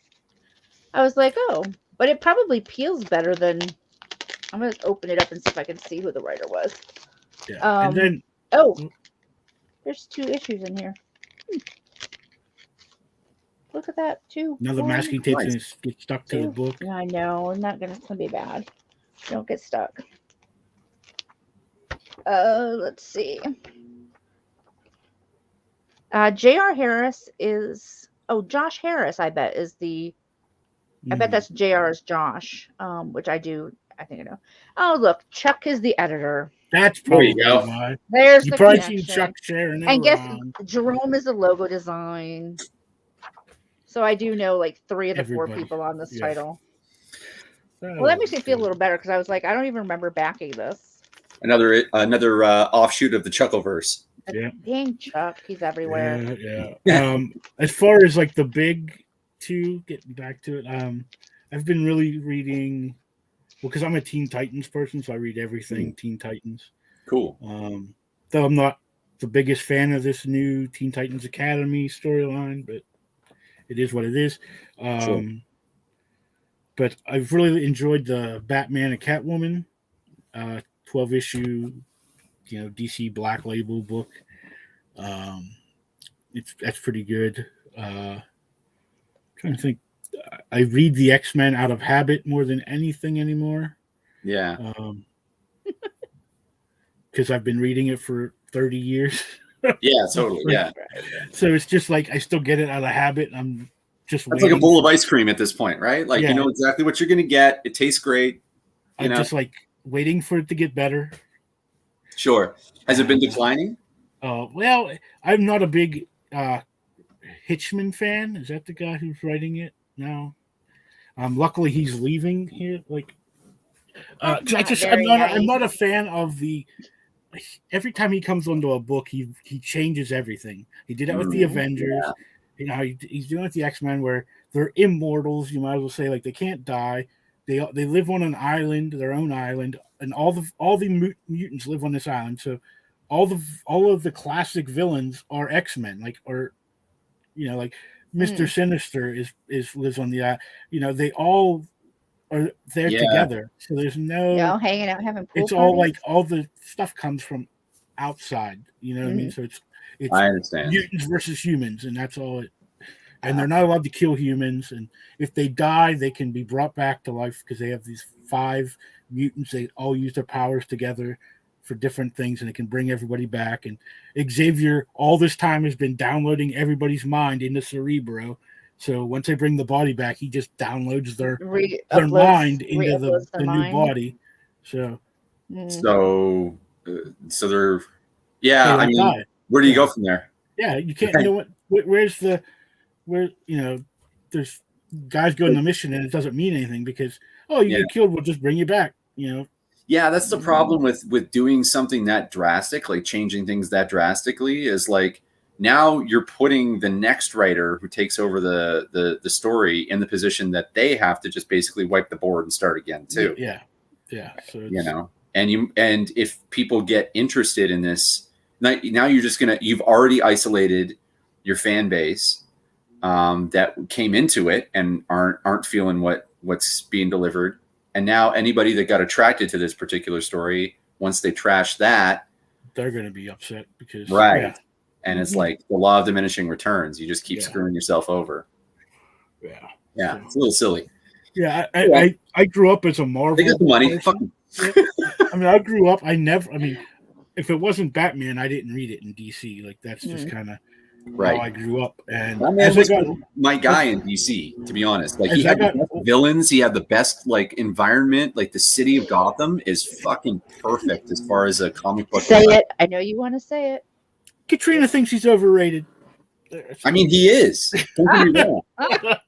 No, look. As far as comic book characters go, Batman has more movies than any other character. He's been redone more times than any comic book character, at least in DC for sure.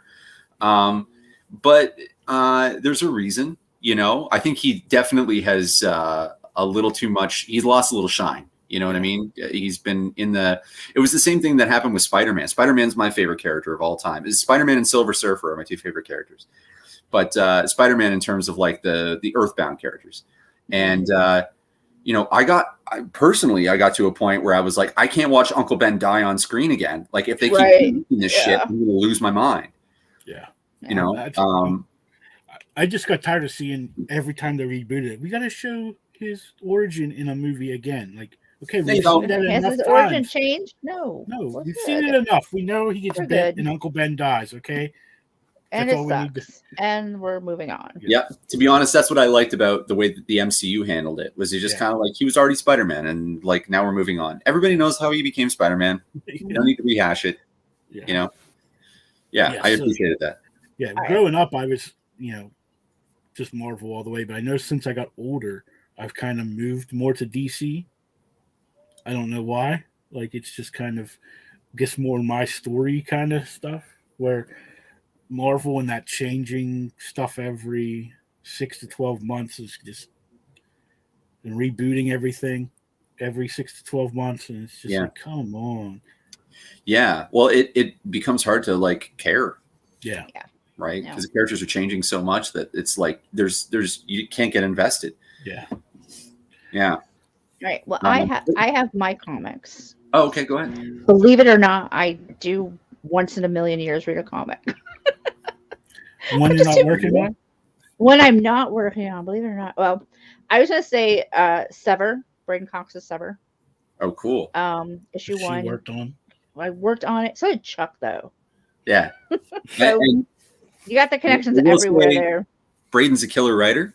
Braden's a killer writer. Everything I've heard about Sever sounds really cool. Yeah. And I'm excited to get my hands on Blister. Yeah. Same. Yeah. It's unfortunate. My girlfriend and I are in a buy nothing period, so I couldn't purchase any Kickstarters for the last few months. And when Blister came out, I was like, oh my God, I totally want that. But it's just an excuse to go to a convention when Eric is there and buy it from his hands. You got to go to Chicago then. That's cool. So it's an excuse to go to Chicago. Yeah. Yeah. I mean, I got to sell some Apex somewhere, right? So. Right. Well, and he actually has talked about, he has been to Toronto, I think, like vacation a couple of times. And we've talked a couple of times about how much he like just wants to go back to Toronto. Yeah, we talked about it on his podcast, actually. And now he can, because the border is open. Yeah, and he also he has someone to give him the grand tour. I want him to come up here, and actually, I want all my comic friends to come up here for the Toronto Comic Arts Festival. Okay, that one thing in Toronto that one time. Yeah, we know. No, but for real though, it's not like a fan expo or anything like that. Like it's for comic creators and for people who are into comics as an art medium. I'm so surprised I've not heard of this before. Yeah, I met so many cool people. Don't get me wrong. Like, I mean, if you're going to have something that treats comics as art, you're going to you're gonna run into a couple people with Oh, their yeah. noses in the air. Mhm. But for the most part, it's just like really passionate people who are doing amazing stuff. And it's all indie. That's my favorite Yeah. thing about it. okay. When is that usually? It's usually in the summer just before Fan Expo. Okay. Probably, I think it's usually June or July, and then Fan Expo is in August. Right. But it changes by the year. Okay. Yeah, I used to go to Canada all the time. Then, COVID happened, and but I've been back to Canada twice since then. So One for 10 minutes. one for 5 minutes, and I had explained to the border guard coming back across why I'd only been in Canada. I was for 5 only here to minutes. pick up my drugs. I swear. I literally just went to the. Man, I get just off the back. I just went to the money exchange. I really, really wanted a toonie. Okay. Well, Well, yeah. let's get to All right. Sean. Sure. Just Just before we get to that, can I shout out some comics that I'm yeah, into? yeah. Yeah. So I think one of the funniest comics. Although if they're all edited by Chuck, you're getting booted. Well, no. But I do want to shout out one. I still think that one of the funniest comics out right now is Belial. It it makes me laugh every time I read it. And in like the slightly above that indie scene, like the Image Comics scene, big fan of Killer Be Killed right now, which is written by Brubaker. Yep. Ed Brubaker and Steve Epting does the art, and it's awesome. Like their art and their writing style is fantastic. And there's a fantasy book who it escapes me who wrote it. Let me just quickly see here because I got one of the volumes here. It's called 7 to Eternity. Rick Remender, who's amazing, right? Like he did Black Science and various Marvel pieces, and the story is beautiful. The art is incredible. So those are my shout outs right now. And I'm very excited about Blister as well. I can't wait to read that shit. Yeah, no, I was so worried about him not funding. Yeah. It came down so close. And then he got COVID halfway through. Yeah. And I was like, oh no, and Sean Barber picked up that and ran with it. It was insane. Yeah. I mean, I tried, but let's face it, I'm the least punk person of anybody on the planet. So who's going to take my word for it? I gotcha. Yeah, I'm trying really hard. I'm trying really hard, Eric, but I don't know, who's taking my word for this on this particular subject. But he got this amazing last 24-hour bump. Yeah, and it was incredible. Like I happened to see it fund. And I sent him a message, and he must have been in bed or something. He got it the next morning. He's like, I know, oh my God, I woke up and it was like 120% funded or something. And I'm like, I know, what's that? Yeah, I actually logged in to see how he was doing, and it was at the 67-second mark. Okay. And I was like, oh, and I just immediately texted him congratulations because I was like, definitely going to fund now. Right. But man, yeah, it was like a true punk rock story where it was like scary. It came down to the last 24 hours. Yeah, totally. So top MCU movies, what are your favorites? Well, Sean had said Iron Man 1 was his favorite. I will give him credit. That was like the movie that kind of like started the whole ball rolling. Sure. It was a big gamble for Marvel too, because at that point Iron Man wasn't one of their top characters. I mean, the comic book was being ready to be canceled by Marvel when they put out the movie. So, yeah. Sorry. John's so excited that we're answering the question. So that's, I mean, a lot of the characters that they have made movies with in the MCU have been not the characters you would think. Just like the Eternals and Shang-Chi, their last two. Most people don't even know who those characters are. Oh, yeah, totally. Oh, my gosh. I was at Walmart a couple weeks ago. And okay, I don't ever buy DC or Marvel, but they had one of those little 4-pack bundles or whatever they do at Walmart now. Yeah. And Eternals #1 was one of the comics, so I actually bought. And it was my buddy. My buddy did the cover, right? Really? I haven't read it yet. I was just like, oh my, okay. So I broke my I don't buy ever. But I had seen the preview for Eternals, and I'm totally not familiar with. I have no idea who these characters are. So it's like, well, maybe if I read issue 1, I'll at least have some clue going into the movie. Yeah, Yeah. the Eternals is a kind of a deep cut. Actually, I'm kind of surprised that they decided to do that for the new phase to kick off the new phase. But they seem to have a plan. I'm not going to doubt them now. Yeah, Yeah, they've done pretty well so far. Yeah, I think Yeah. so. But my favorite so far MCU movie has been Captain America: The Winter Soldier. That was a I think really good that's- one. Mm-hmm. That was when they got that was On top Now three, he went to top man, 3. Sean. Man, dude, you're All asking a lot here. yeah. There's so many movies you can kind of put a Yeah. top 3 together pretty quickly. Yeah, Yeah, I can't because I'm terrible with remembering these. that's all good. It all depends. Like, there's different things I liked about different ones. If I throw in the top 3, though, it'd be Captain America: Winter Soldier. Yeah, that was the first one that got really dark. I think that in was. the Marvel universe, where like they were dealing with some really heavy subject matter. I And think it that was actually changed, like, because you figure at that time, right around that time was when Agents of S.H.I.E.L.D. was coming out. Yep. And it, like, kind of, at that point, the shows were connected. And Yeah. it started that whole whispering, Hell Hydra thing that everybody was doing. Right. He will show us. I no remember mercy. that. Yeah. And Talking about missteps. Oof, people did Yeah. not receive that well. yeah, I loved Agents of S.H.I.E.L.D. until, like, the end. And it just, I made it partway through season 2, I think. yeah. It's one of those I'm going to eventually get to it, but it got dropped when time needed to go elsewhere. Yeah, and then Sure. I would say after that, Age of Ultron, which a lot of people crap on, but it means something special to me. So that's probably number Mhm. 2. Yeah. And I don't. Number 3. I don't even. I'm trying to think of which ones maybe Thor Ragnarok. I love the rest. I just think that was a different again. It was such a different. After feel. the first 2 Thor Yeah. movies, where they were very, like, especially the first one, because you have Kenneth Branagh directing it. It's very lore, like, stuff. It was Very epic, very Shakespearean. Yes. Mm. Yeah. And then you have the second one, which I can't even tell you what it's about, because it was just, Because it wasn't about anything. yeah, exactly. I That's don't it. even. Don't And get me wrong. Wow, I'm even going. I mean, I'm really bad at remembering what happens in each individual movie, but I was like, I I have don't know. zero clue. I have- And Thor Ragnarok was the first, like, comedy. Mhm. And, well, Yeah. I guess not really, because you had Guardians of the Galaxy, but that's another that they took a real chance on, is Guardians of the Galaxy. Like, that's Yeah. at that point, no one knew who Guardians of the Galaxy was. Yeah, that's Like, right. it wasn't even a comic book at that point. No, it wasn't.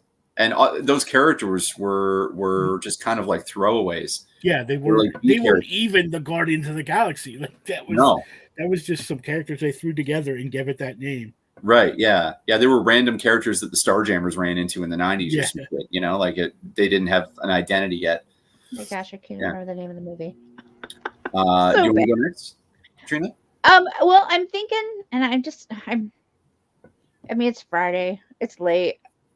Late, Yeah. but my brain has gone dead. I would say Thor Ragnarok.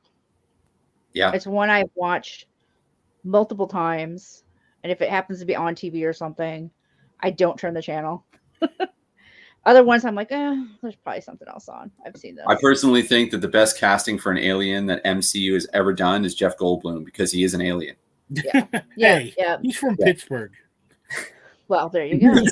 Is he though? Is it really? Are you sure? Well, the original Jeff Goldblum. Yeah. The original Pittsburgh's one of the one. moons around Jupiter. I am going to go with, and these are in no particular order, guys. Sure. What was the name of the damn movie? The very last Avengers movie. Endgame. Oh yeah, Endgame. Endgame. Yeah, the one that says "end" in the title, and I can't remember the name of it. And that one only simply because it was the first time the kids and I have ever done an opening night, and it was at the end of a long day of jazz festival, and the three of us all like managed to get. Yeah, I know it's a weird choice, Sean. Leave me alone. It's more sentimental value than the movie. And then I'm It's gonna the go name with Age of Ultron. It means something to Sure. me. So. Yeah. and then I'm gonna go with Shang-Chi just because it was fun. I haven't seen Shang-Chi I yet. haven't watched it So, yet. let's keep the spoilers to a minimum. Please. I'm not going to say anything other than the oldest and I went to the theater to see it. Unfortunately, did not check seating before we went, and there were way too many people in that movie theater. Oh, I remember me. because that was like right post COVID, like when they were Wait, just we starting to open we back waited up. like a week after it came out, and Yeah. I thought we would be good, and we just totally weren't. And then you realized if you just waited a little bit longer, you could have watched it for free on Disney Plus. Mm. Yeah, but we wanted to go to the movies. It was that I just want to go out and do something, and then Totally. then I realized once we got there that while I enjoyed the movie, I would have enjoyed it a heck of a lot more if there weren't people literally every seat around me. Yeah, I feel like there's some movies that you want to see on the big screen too. Like I am a firm believer in like pirating what you can and just enjoying it if you can't afford it. Like legit. And I'm saying this about like Apex One is free for a reason. Like you can access it for free. It's because like I think if the story's great, then it'll sell itself. You don't really need to worry about the profit margin. But I saw Dune on my television, and all I could think was, I really wish I'd gone to a theater. Seen it in the theater. Yeah. Some movies you just don't want to, take that risk. Well, that was just is my oldest really wants to see King Richard. It's on HBO Max, and we're totally okay with watching that one on HBO Max. Yeah, I think the formatting is fine. It's funny, but those big movies, big you want to see them on the big screen, right? Yeah, and then later you can watch it at home, and it's fine because you've already had that moment. Yeah, it's not an MCU movie, but like one of my favorite comic movies of all time is 300, and I saw it in IMAX, and I was like fourth row from the front, and it was like, and I read the comic too. Like the comic is amazing, and like Zack Snyder, that was the first movie that I'd ever seen where I was like, I'm not watching an adaptation of a comic into movie. I'm watching someone make a comic on a screen, right? Because like that fight scene where like they freeze frame and then go back to full speed again. I was like, oh man, these are actual cuts of the frames in the comic. This is amazing. Like, it blew my mind. What are your top three? My top three? All right. Well, let me think here. There's a lot of MCU movies. There are a lot to choose from. So we've got Avengers. We got Iron Man 1, 2, and 3. We've got two Captain Americas. Three Captain Americas because we got Civil War. We got two Spider-Men. We've got Doctor Strange. We've got. I can't believe Doctor Strange didn't make my top three. We've got 4 Avengers. We've got Shang-Chi. We've got the Eternals. Am I missing anything? 3 Thor movies. 3 Thor. Yeah, that's right. Hulk is like the. Do you count the Eric Bana Hulk? No, Black I don't Panther? count the Eric Bana Hulk, but I do count the other Edward Hulk Norton? because the end credit scene that has Samuel Jackson. I mean, not Samuel Jackson, but it has RDJ. Yep, fair enough. So it is a MCU movie, even though they can't put it with the MCU stuff because Paramount, it's a bunch of Yeah. Black Panther too. Black Panther. That's right. I would say Doctor Strange is my favorite. Love Doctor Strange because I'm a huge spiritual nerd, and I really, with the exception of Tilda Swinton being cast as the Elder, other than that, or the Master rather, I had no problem. I thought like that was decent, but it would have been better if it was a little more authentic. Yeah. And the reasoning for the casting kind of bothered me, but I loved that movie and I love that character. It's also a character that if you didn't know who it was, it wouldn't have bothered you that it was a female. True enough. Yeah, see, for me, it didn't affect me because I had no familiarity. It wasn't so much that it was outside the movie. Again, it wasn't so much that it was because it was like whitewashed, right? Because it was more that because they wanted to sell to a Chinese market, they couldn't make the Master a Tibetan monk because that isn't recognized by the Chinese government as a legitimate thing. Oh, okay. So, that's the whole free Tibet thing, right? Oh, right. So if they were going to put a Tibetan monk in there, then China wouldn't allow it in their territory. That's a billion viewers they're losing, right? So like I understand the math. Not a fan.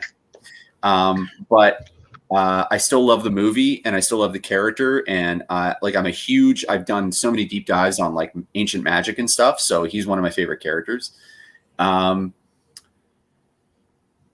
you don't count any of the Sony movies, the Sony X-Men movies? Not really, because they're Mm-mm. Okay, that's fair. That's fair. not MCU movies. Sure, that's fair. At least not yet.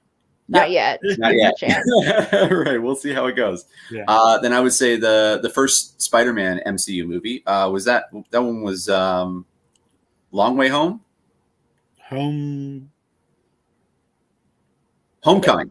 Homecoming. There Yeah, you go. because Love that one. Spider-Man was back at Marvel, so it's their homecoming. That's right. thing. Yeah, that was a great movie, and Ragnarok, Thor Ragnarok, is Ragnarok, yeah. an awesome movie, man. Yeah. Yeah, I can't wait for Love and Thunder.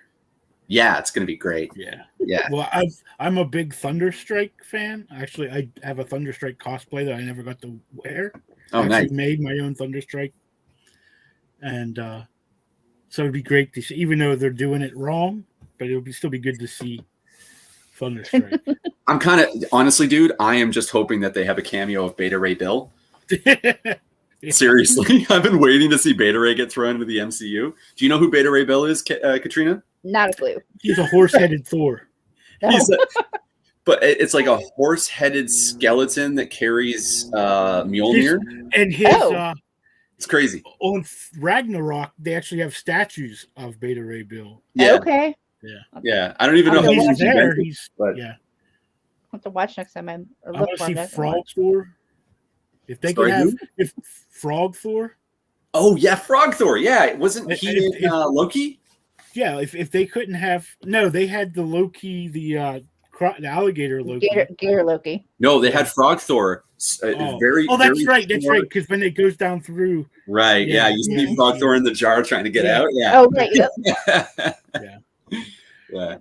so we had Oh, another Sean- question. What were Sean's picks? Sean First says- Iron Man? He said Iron Man 1. First Iron Man, first Avengers, and first Thor as stage one movies tended to be more serious and well balanced. Now, the third might be Endgame as it has so much life from so many actors. Yeah. Honorable mentions might be Shang-Chi, Cap, Strange, Black Panther, All right, now and this is the gonna rest of be- them. The rest of the My, movies. my honorable mention would be Civil War. My honorable mention is Ant-Man. The first Oh, Ant-Man, yeah. yeah, Ant-Man. Oh, Yeah, we I forgot the I Ant-Man didn't movie. know how I was going to feel about Paul Rudd Yeah, being a 'cause hero, but I've kind of come to adore then Paul I Rudd. love him in Civil War. Like, yeah, he is just like Paul Rudd is a hoot. Paul Yeah. Rudd. But no, I was going to say Paul Rudd is the sexiest man alive. this is my I'm going to show you. This is my moment of truth. I have yet to see Black Panther or Ant-Man and the Wasp, and I own them What? both. I've Wow. never Look watched at them. the amount of grief you give me about seeing stuff. I just thought, like, because I missed them in theaters and everything, and by the time I finally got a chance to watch them, we were way past those movies. And to me, it looked like they didn't really matter in the overall. This is my MCU theory. The MCU movies are like the big crossover events that Marvel has, where you have the main storyline. Like, you can buy those comics, those 6 comics, which are the Avengers movies. right. And you'll get the whole story if you watch those 4 Avengers movies. You don't, but if you watch all the other movies, it adds stuff to those Yep. Avengers movies, and that's how they do their crossovers. Like, Totally. they have their main storyline, but then they put all these other issues. If you want the whole story, you got to get all of them. Right. Yeah. And Well, if you didn't see Ant-Man and the Wasp, then Ant-Man's inclusion in Endgame doesn't really have any Doesn't. context. Yeah, I mean, but you know what happened. Like, I had Sure. friends that told me, so I mean, it ain't like Oh well, if you have Yeah, friends yeah. who are bad about spoilers, then that's yeah, different. yeah. But we had another question here somewhere. If I can roll back up, We had a and bunch find it. actually. There was a couple really good Yeah, ones. Stuart was asking some questions. Yeah, he was about comics and And So technology. do you think Comics and comics are technology. changing because of technology from print to digital? Does it make comics better? Well, I don't know. I don't like digital comics. better is subjective. So the thing is, this is a complicated question. I think really the challenge is every time technology changes, the audience changes. So my opinion of what's better or worse is going to be subjective to my experience. I love collecting because comic books are something that I like to feel in my hands and I like to read the pages. And I do think to a degree that there is a power to the physical copy of a comic book compared to the digital, because I'm speaking from experience here, because my bandmates, I mean, I never shut the fuck up about Apex One when I was in the middle of production and when the Kickstarter was going. They're like, "How are you doing?" I was like, "Oh yeah, Apex is at such and such amount." And they're like, "Yeah, okay, whatever, man." Like they didn't care. But when I went to the music festival that I was at in September, I brought a bunch of issues with me to sell to people. And like as soon as I pulled them out, my bandmates were like, "Oh, it's a thing." Yeah, when you see it, it like changes the way you feel about it, right? Because it's got a size and a weight to it, and it's like, oh, this is a real thing now.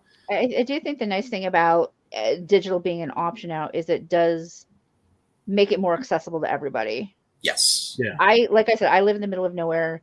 The closest comic book store to me is 45 minutes away. The closest comic book store to me that I actually like is an hour and a half. Right. Yeah, and so for me, I mean, I do a lot with Kickstarter. I get most of my comics these days via Kickstarter.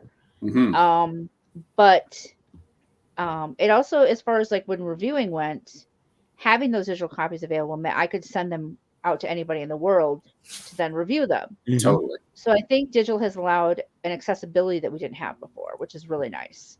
I think but I still prefer, I like to hold my comics when I read them.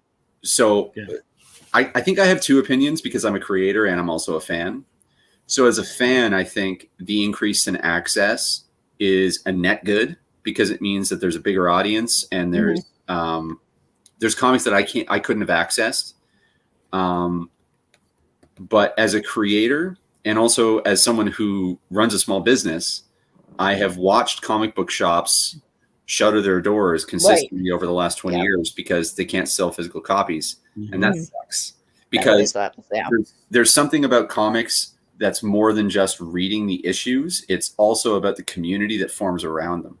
Yeah. And if you don't have those people around you, if you don't have that tribe that you can form, then like there's so many friendships have been formed in my life because of comic books. Yeah. And music, right? And music has the same problem where all the CD stores shut down because everybody's on Spotify now. Yeah. Right. And it up until the pandemic, things are changing now because people have been isolated for so long. But up until the pandemic, it was I mean, you couldn't get your own family out to see a show.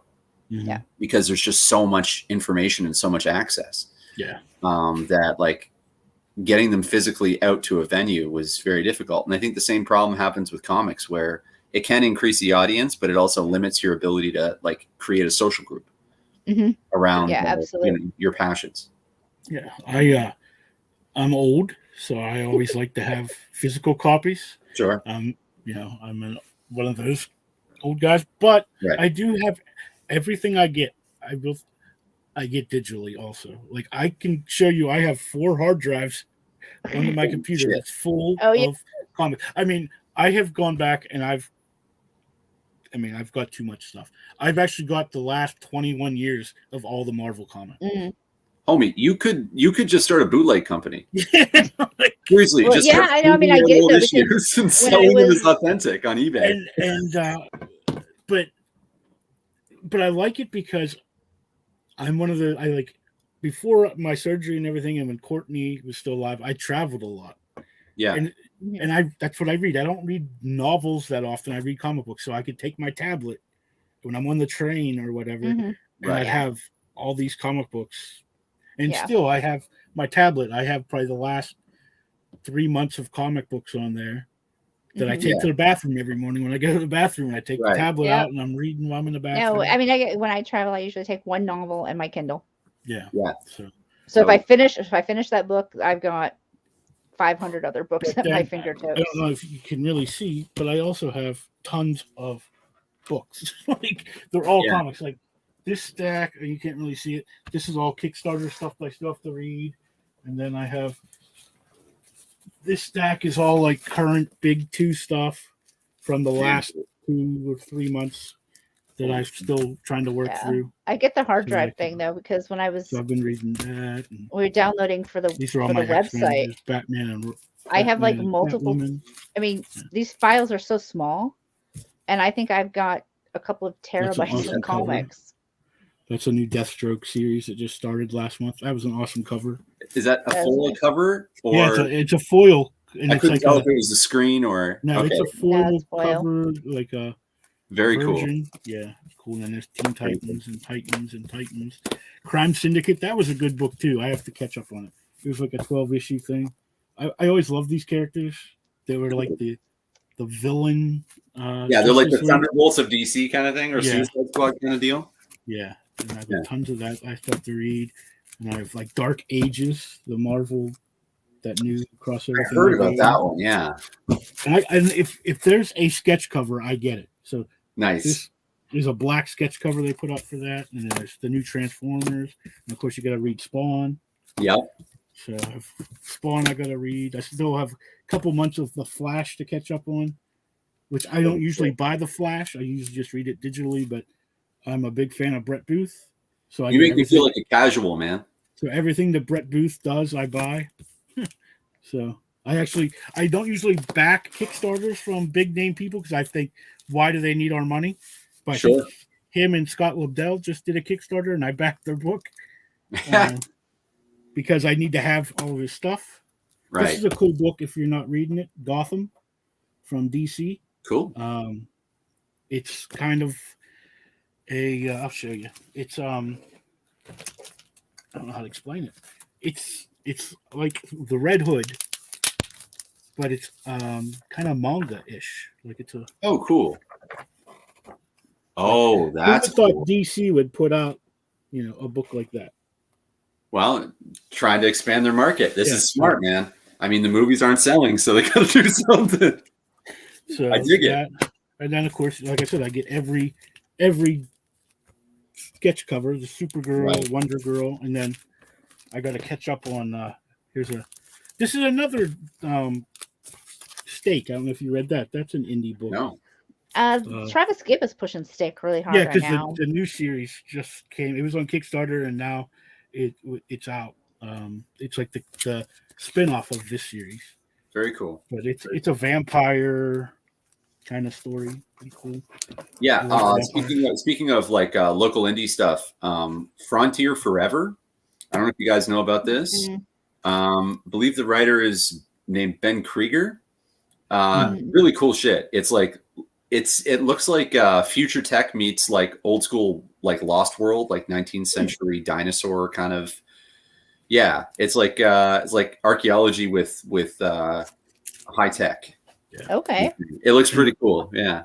This is the last book in my pile because I haven't even read it. It's been out for months, but my buddy Todd now drew in it, so Very cool. that's why I get all his stuff too. But now it's kind of hard because he doesn't do many like issues. He does a lot of he does all the Walmart covers for the Marvel books. So Okay. anytime you get one of those books from Walmart, a Marvel one, he's done the cover for it. And Why does Walmart have their own covers? Is it because I of the don't know. violence? yeah, it's probably money. They probably give Disney money to have their own special covers. Yeah. And he does all those, and now he does a lot of variant covers for Marvel. That's pretty much all he does. Very cool. So, I met him when we were teenagers at a Wow. comic book shop. Crazy.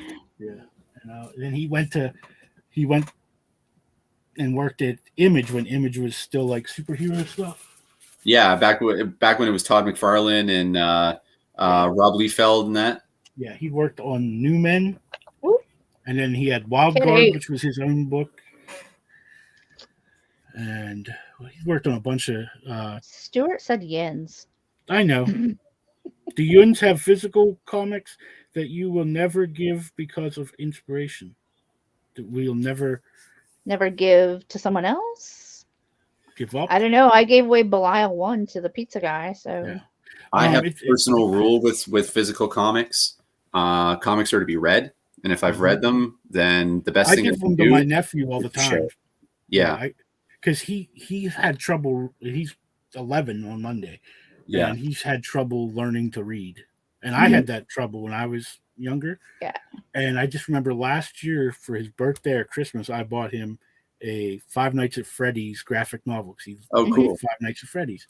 It was for his birthday. And he sat there and read the whole thing like in a day. yeah, my And my so oldest, that's why I my started. oldest son, Yeah. when he was in school, he has cerebral palsy and had trouble with uh, reading comprehension and retaining. Mhm. And that was one of the suggestions, was to give him comic books. Yeah. Yeah, because even the art is there to help. Yeah, and it breaks it up a little bit different, so they're not just looking at a block of words. I know it made me a better reader. Like I was a pretty quick study when it came to reading. But I think reading comics when I was a kid helped. Yeah. Because like when you have a visual to go with the words, then it helps you like retain. Like it creates those connections in your brain a little faster, I think. Mm-hmm. Yeah. Well, that was one of we learned. I had a teacher in high school, and that was his big thing. Why you should take notes in school, because it helps you remember. Because you hear it, you see it, and you write it, and it's like three connections. Yeah. 3 times your brain is getting it. So it. Yeah. Well, anything that your body does physically will like get etched in there a lot easier, right? So that's the whole trick. Yeah. So tomorrow, when I'm regurgitating the 4,000 words of psych notes I typed today for my child. I mean, honestly, one of my tricks when I'm writing is I will write whatever comes to mind, and then I will read it out loud to myself, and then I can find out if I stumble, and I can also kind of recall if it was good or not, because it'll stay in my brain after that. Right? Yep. Scott, now if you don't know, I mean, Katrina, Stuart, Scott, we went to school together, so we know. So he'll bring up stuff like, he says, Miss Bashed class was sleep time. You have no idea what that means. Oh, we all had one class in high school that was. Yeah. I don't know. My mom taught at my high school. Oh. Yeah. She knew when I was in trouble. I was an honor student, so I wasn't really a napping class type. But I was an honor student too, but it was like under duress, you know. I didn't have a choice in the matter. I had a reputation. You made the mistake of showing potential, didn't you? Well, see, I fought against that in my last year. I fought against it, but they would still have me take like advanced classes. So I was taking like academic science classes. Yeah. And I just remember it was like my junior year. I was in advanced biology. Ooh. And I was failing it miserably. So I went to like the guidance counselor called me down, and they're like, we don't understand. Like, you're one of the best science students in the school.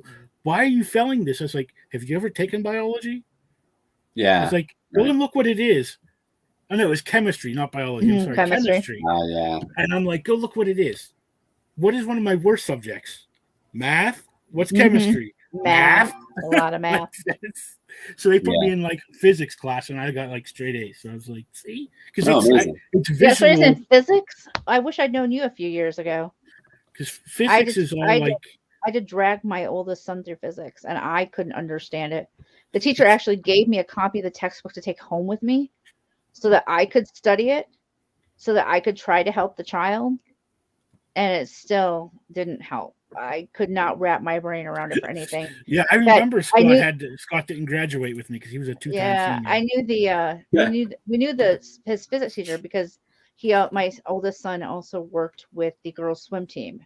Yeah, and he was the teacher was the guy who ran the clocks and everything for swimming, and so we knew him fairly well. We were on a first name basis, and he walked through the student center one day where I'm sitting there trying to help Ben with his class, and he said, you look lost. And I said, yeah, can you tell me which formula I need to use to determine the velocity of an ice pick through my eye so that it will so that it causes enough damage that I don't have to do this anymore. He laughed and actually showed me what we were doing wrong. We did actually have the wrong formula for whatever we were trying to figure out, but I was like, physics is not my my thing. I was like, no. I don't know, man. I loved all the science stuff, but I had a shitty teacher for physics.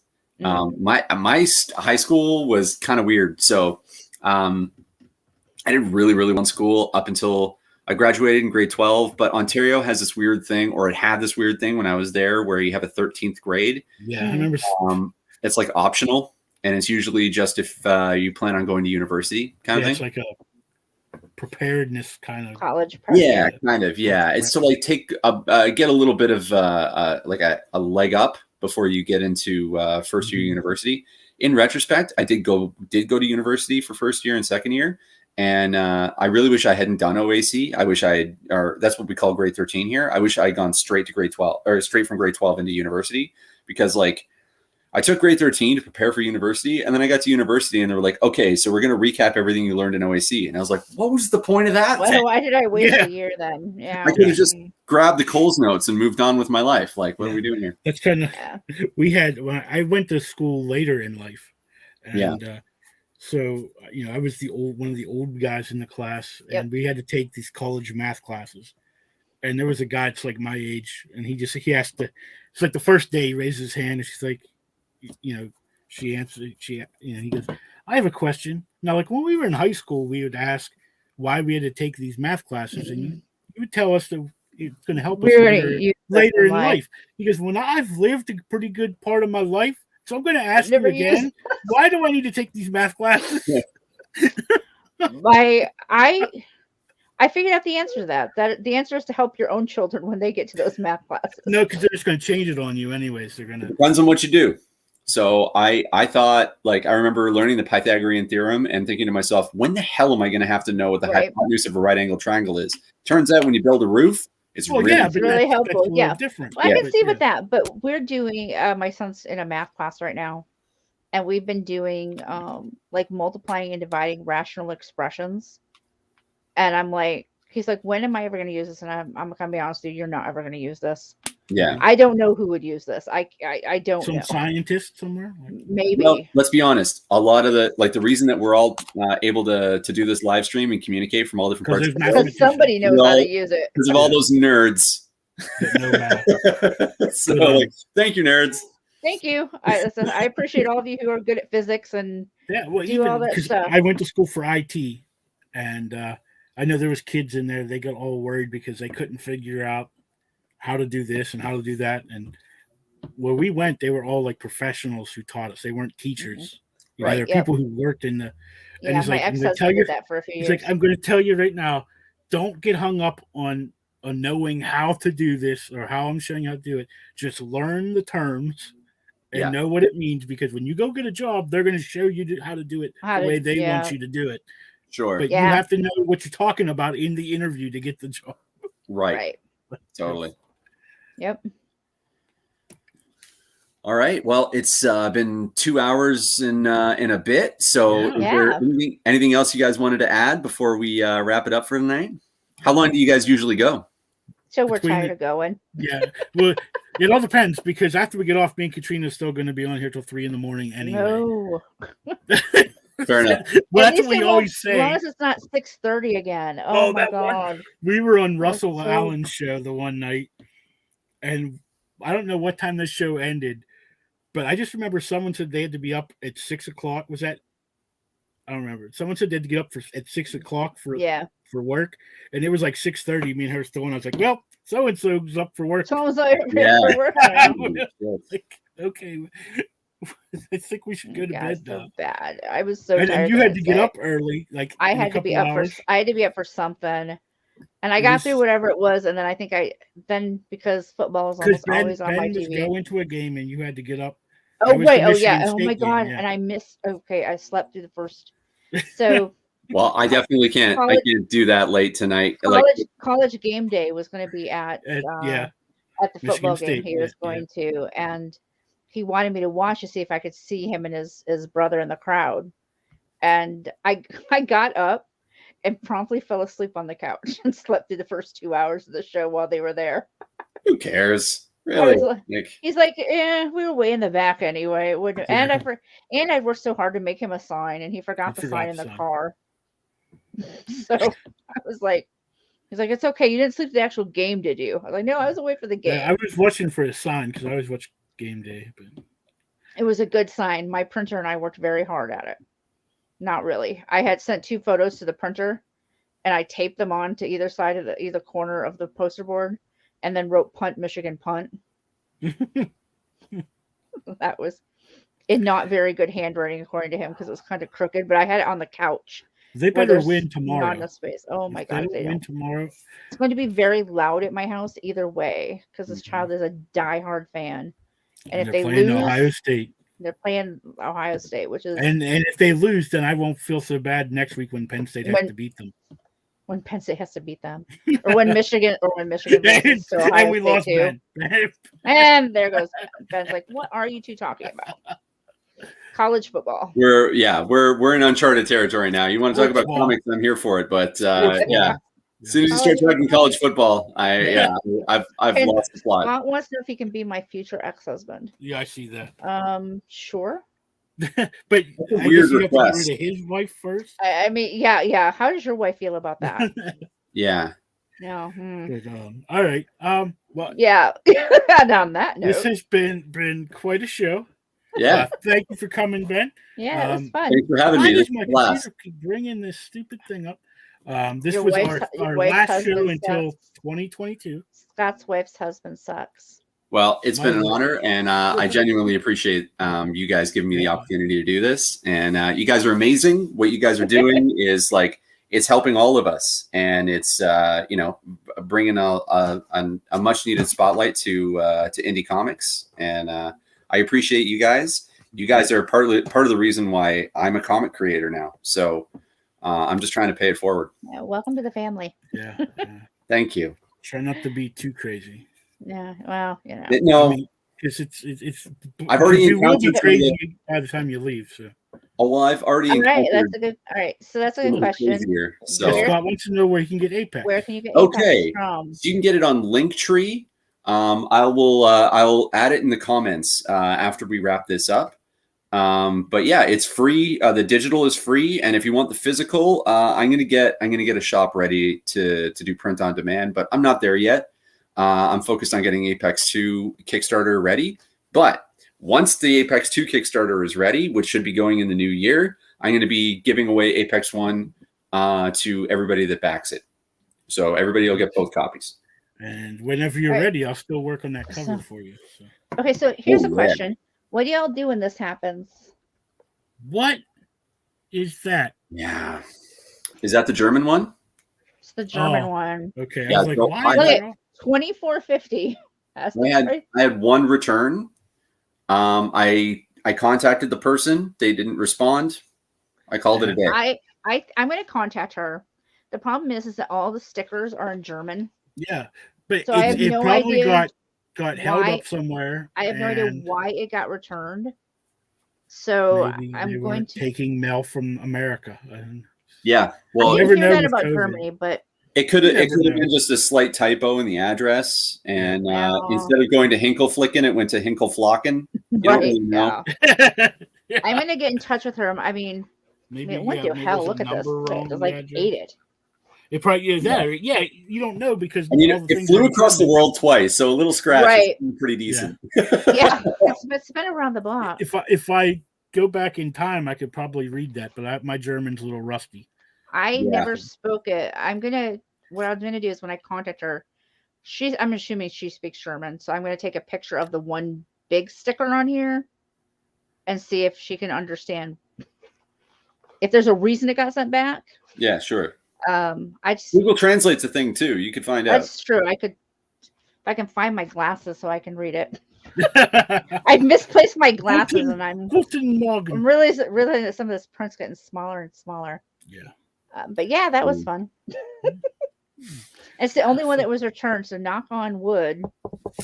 I try and think everyone about it else- like I everyone try and think else about got it in terms of like being a business person. I have I had 130 backers.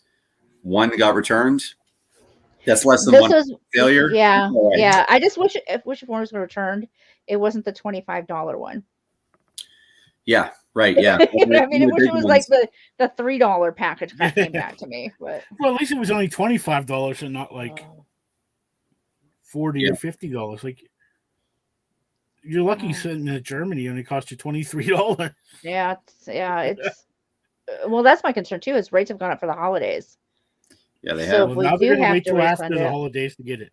Yeah, Yeah, that's the thing. might have I'm a firm believer. Don't throw money at problems if you can avoid it. Yeah, I It know. just means like if you're paying for the timing, just wait. You know. Yeah, and I'm pretty sure. I mean, she's somebody that I know through Twitch. I'm pretty sure she's gonna be cool with just waiting for it. She's waited this long. Yeah. Right. Fair enough. Yeah, that wasn't fun though. I walked into my post office. She's like, "Oh, I've got like 4 packages from." I'm like, "Oh, really? I was only expecting 2." One apparently has been sitting there since Halloween, and they never told me. Is that the one from Braden? No, Wow. that was the one. Heavens Decoded, I think, was marked Wow. 10:30. And then I got one from Nick Davis, and then I got. I don't remember what the third one was. I thought it was Sever. Sever I've had for a week or two. Oh, okay. I I just remember when you posted it. No, CB Zane. Oh, CB. Yeah. CB Zane. Yeah. I got Mighty Might from CB Zane. That was exciting because I found out that we were practically neighbors at one point. Yeah, and he was like, "What? What? What are you talking about?" Yeah. Yeah. He's like, "What are you talking about?" But he lives in North Tonawanda, New York, and I lived in Cheektowaga, New York. Those are too many Wagas for me. Wandas and Wagas, yeah. Around the that's we too both many. basically That's you just know that Native American words. We both lived in Yeah. Buffalo. We both lived in Buffalo. You should come to Ontario. We're chock full of that stuff. Yeah. Yeah. It I gets spent a really- lot of time. I spent a lot of time in St. Catharines. Yeah, I have a couple friends that are First Nation, and so like even just like some of the names of streets here in Toronto, they pronounce them differently because they're actually First Nations words that So they know how to pronounce them into English. Yeah, but yeah, it's interesting. Like I feel like, and the cool thing is like most of the Anishinaabe words that we use here are just they're based on the terrain at the time. Okay. Yeah. So like you can learn a lot about the history of the place just by learning the words. Oh, that's cool. So I love that stuff. Yeah. That's really cool. All I right. learned a lot about that shit when I was writing my novel because it's based in Toronto. So I had to learn like what was here before. Are you using Chuck for that too? No. He's actually told me he can't. No. He usually sends novel people to me. Yeah. He says, no, I don't do novels. We should actually talk about that. Which is weird because he does a novel. But who edits his novel? Oh, I know. Yeah. Eric and Chuck. He just writes them. Him and Eric. Eric and Chuck write it, and then I get my hands on it and go, no, you guys can't spell the same character's name 4 different ways. No.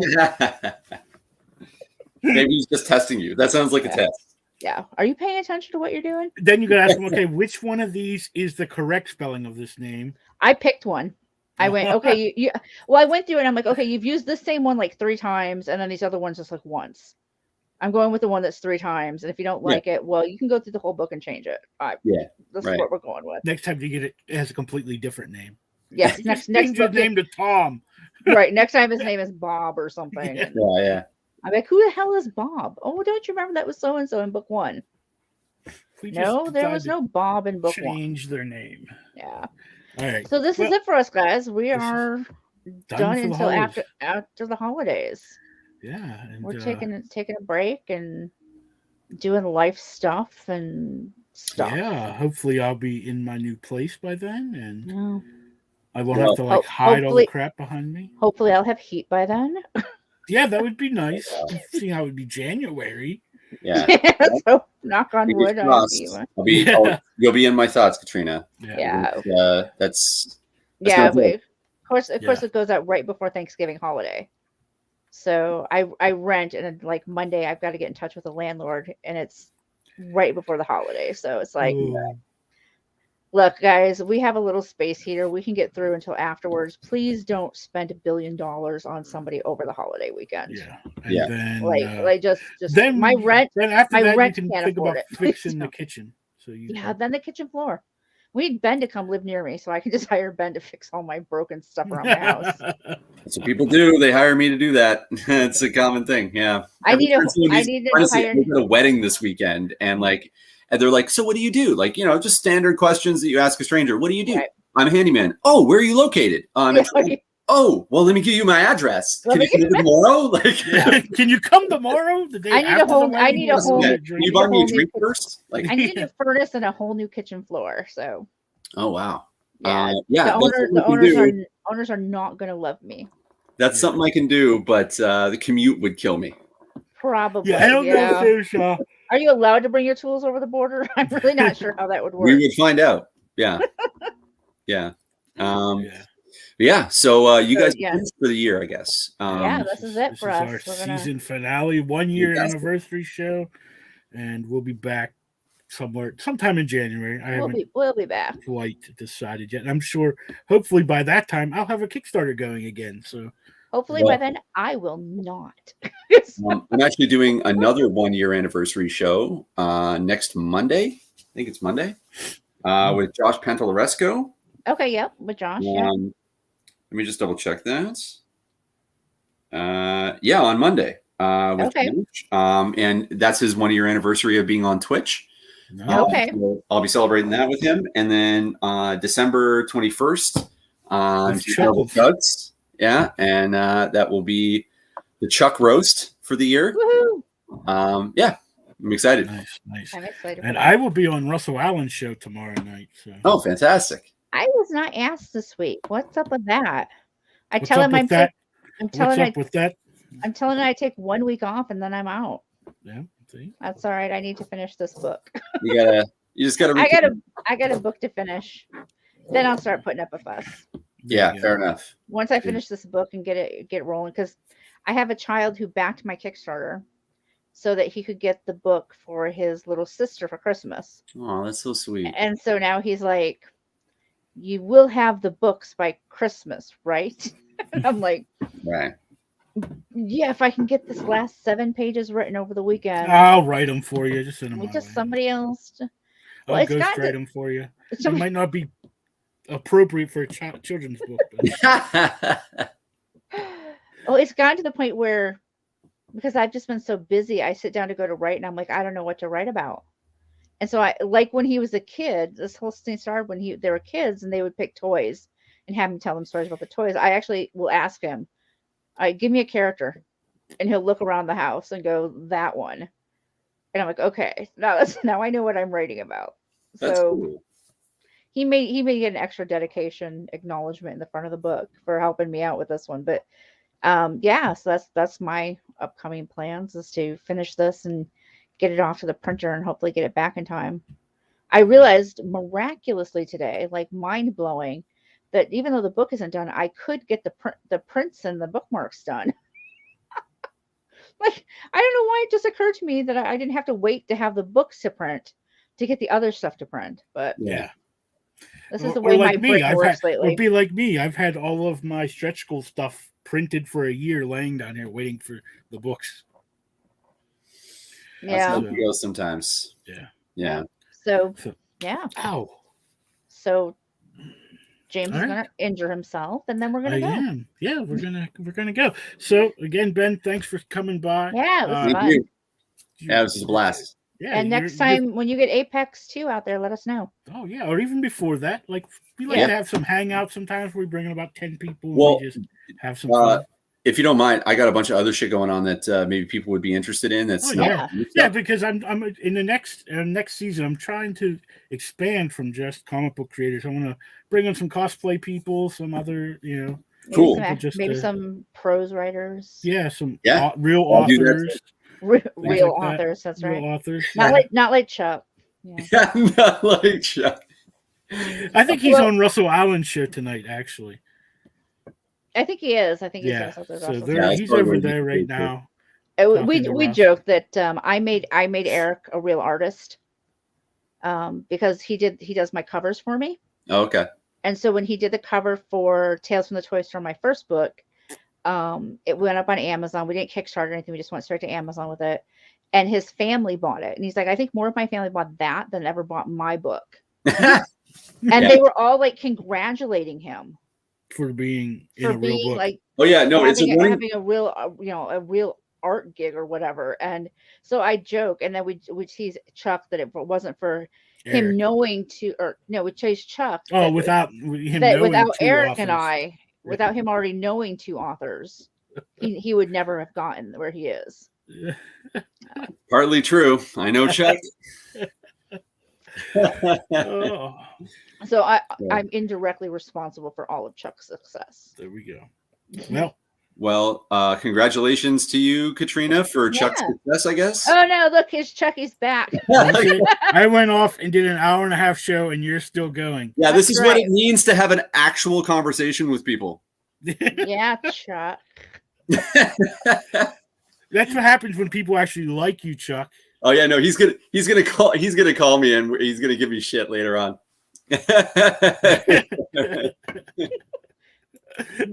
All right, guys. Well, All again, right. thanks for Take stopping it easy. by, and have a good night. Chuck is still, Chuck's still ranting. yeah, he's swearing on my show. There it goes. Now I just got kicked off Facebook. Now All we right, guys. now we cursed on Hey, guys. Facebook. Way to go, Chuck. We're gonna be Yeah, all right. banned. I'm still banned from going live Because she sporked somebody. because I said I would spork somebody. That's all All it right, takes, guys. eh? That's all it takes. Good Good to know. night. Good night. Bye, everyone. Now it's going to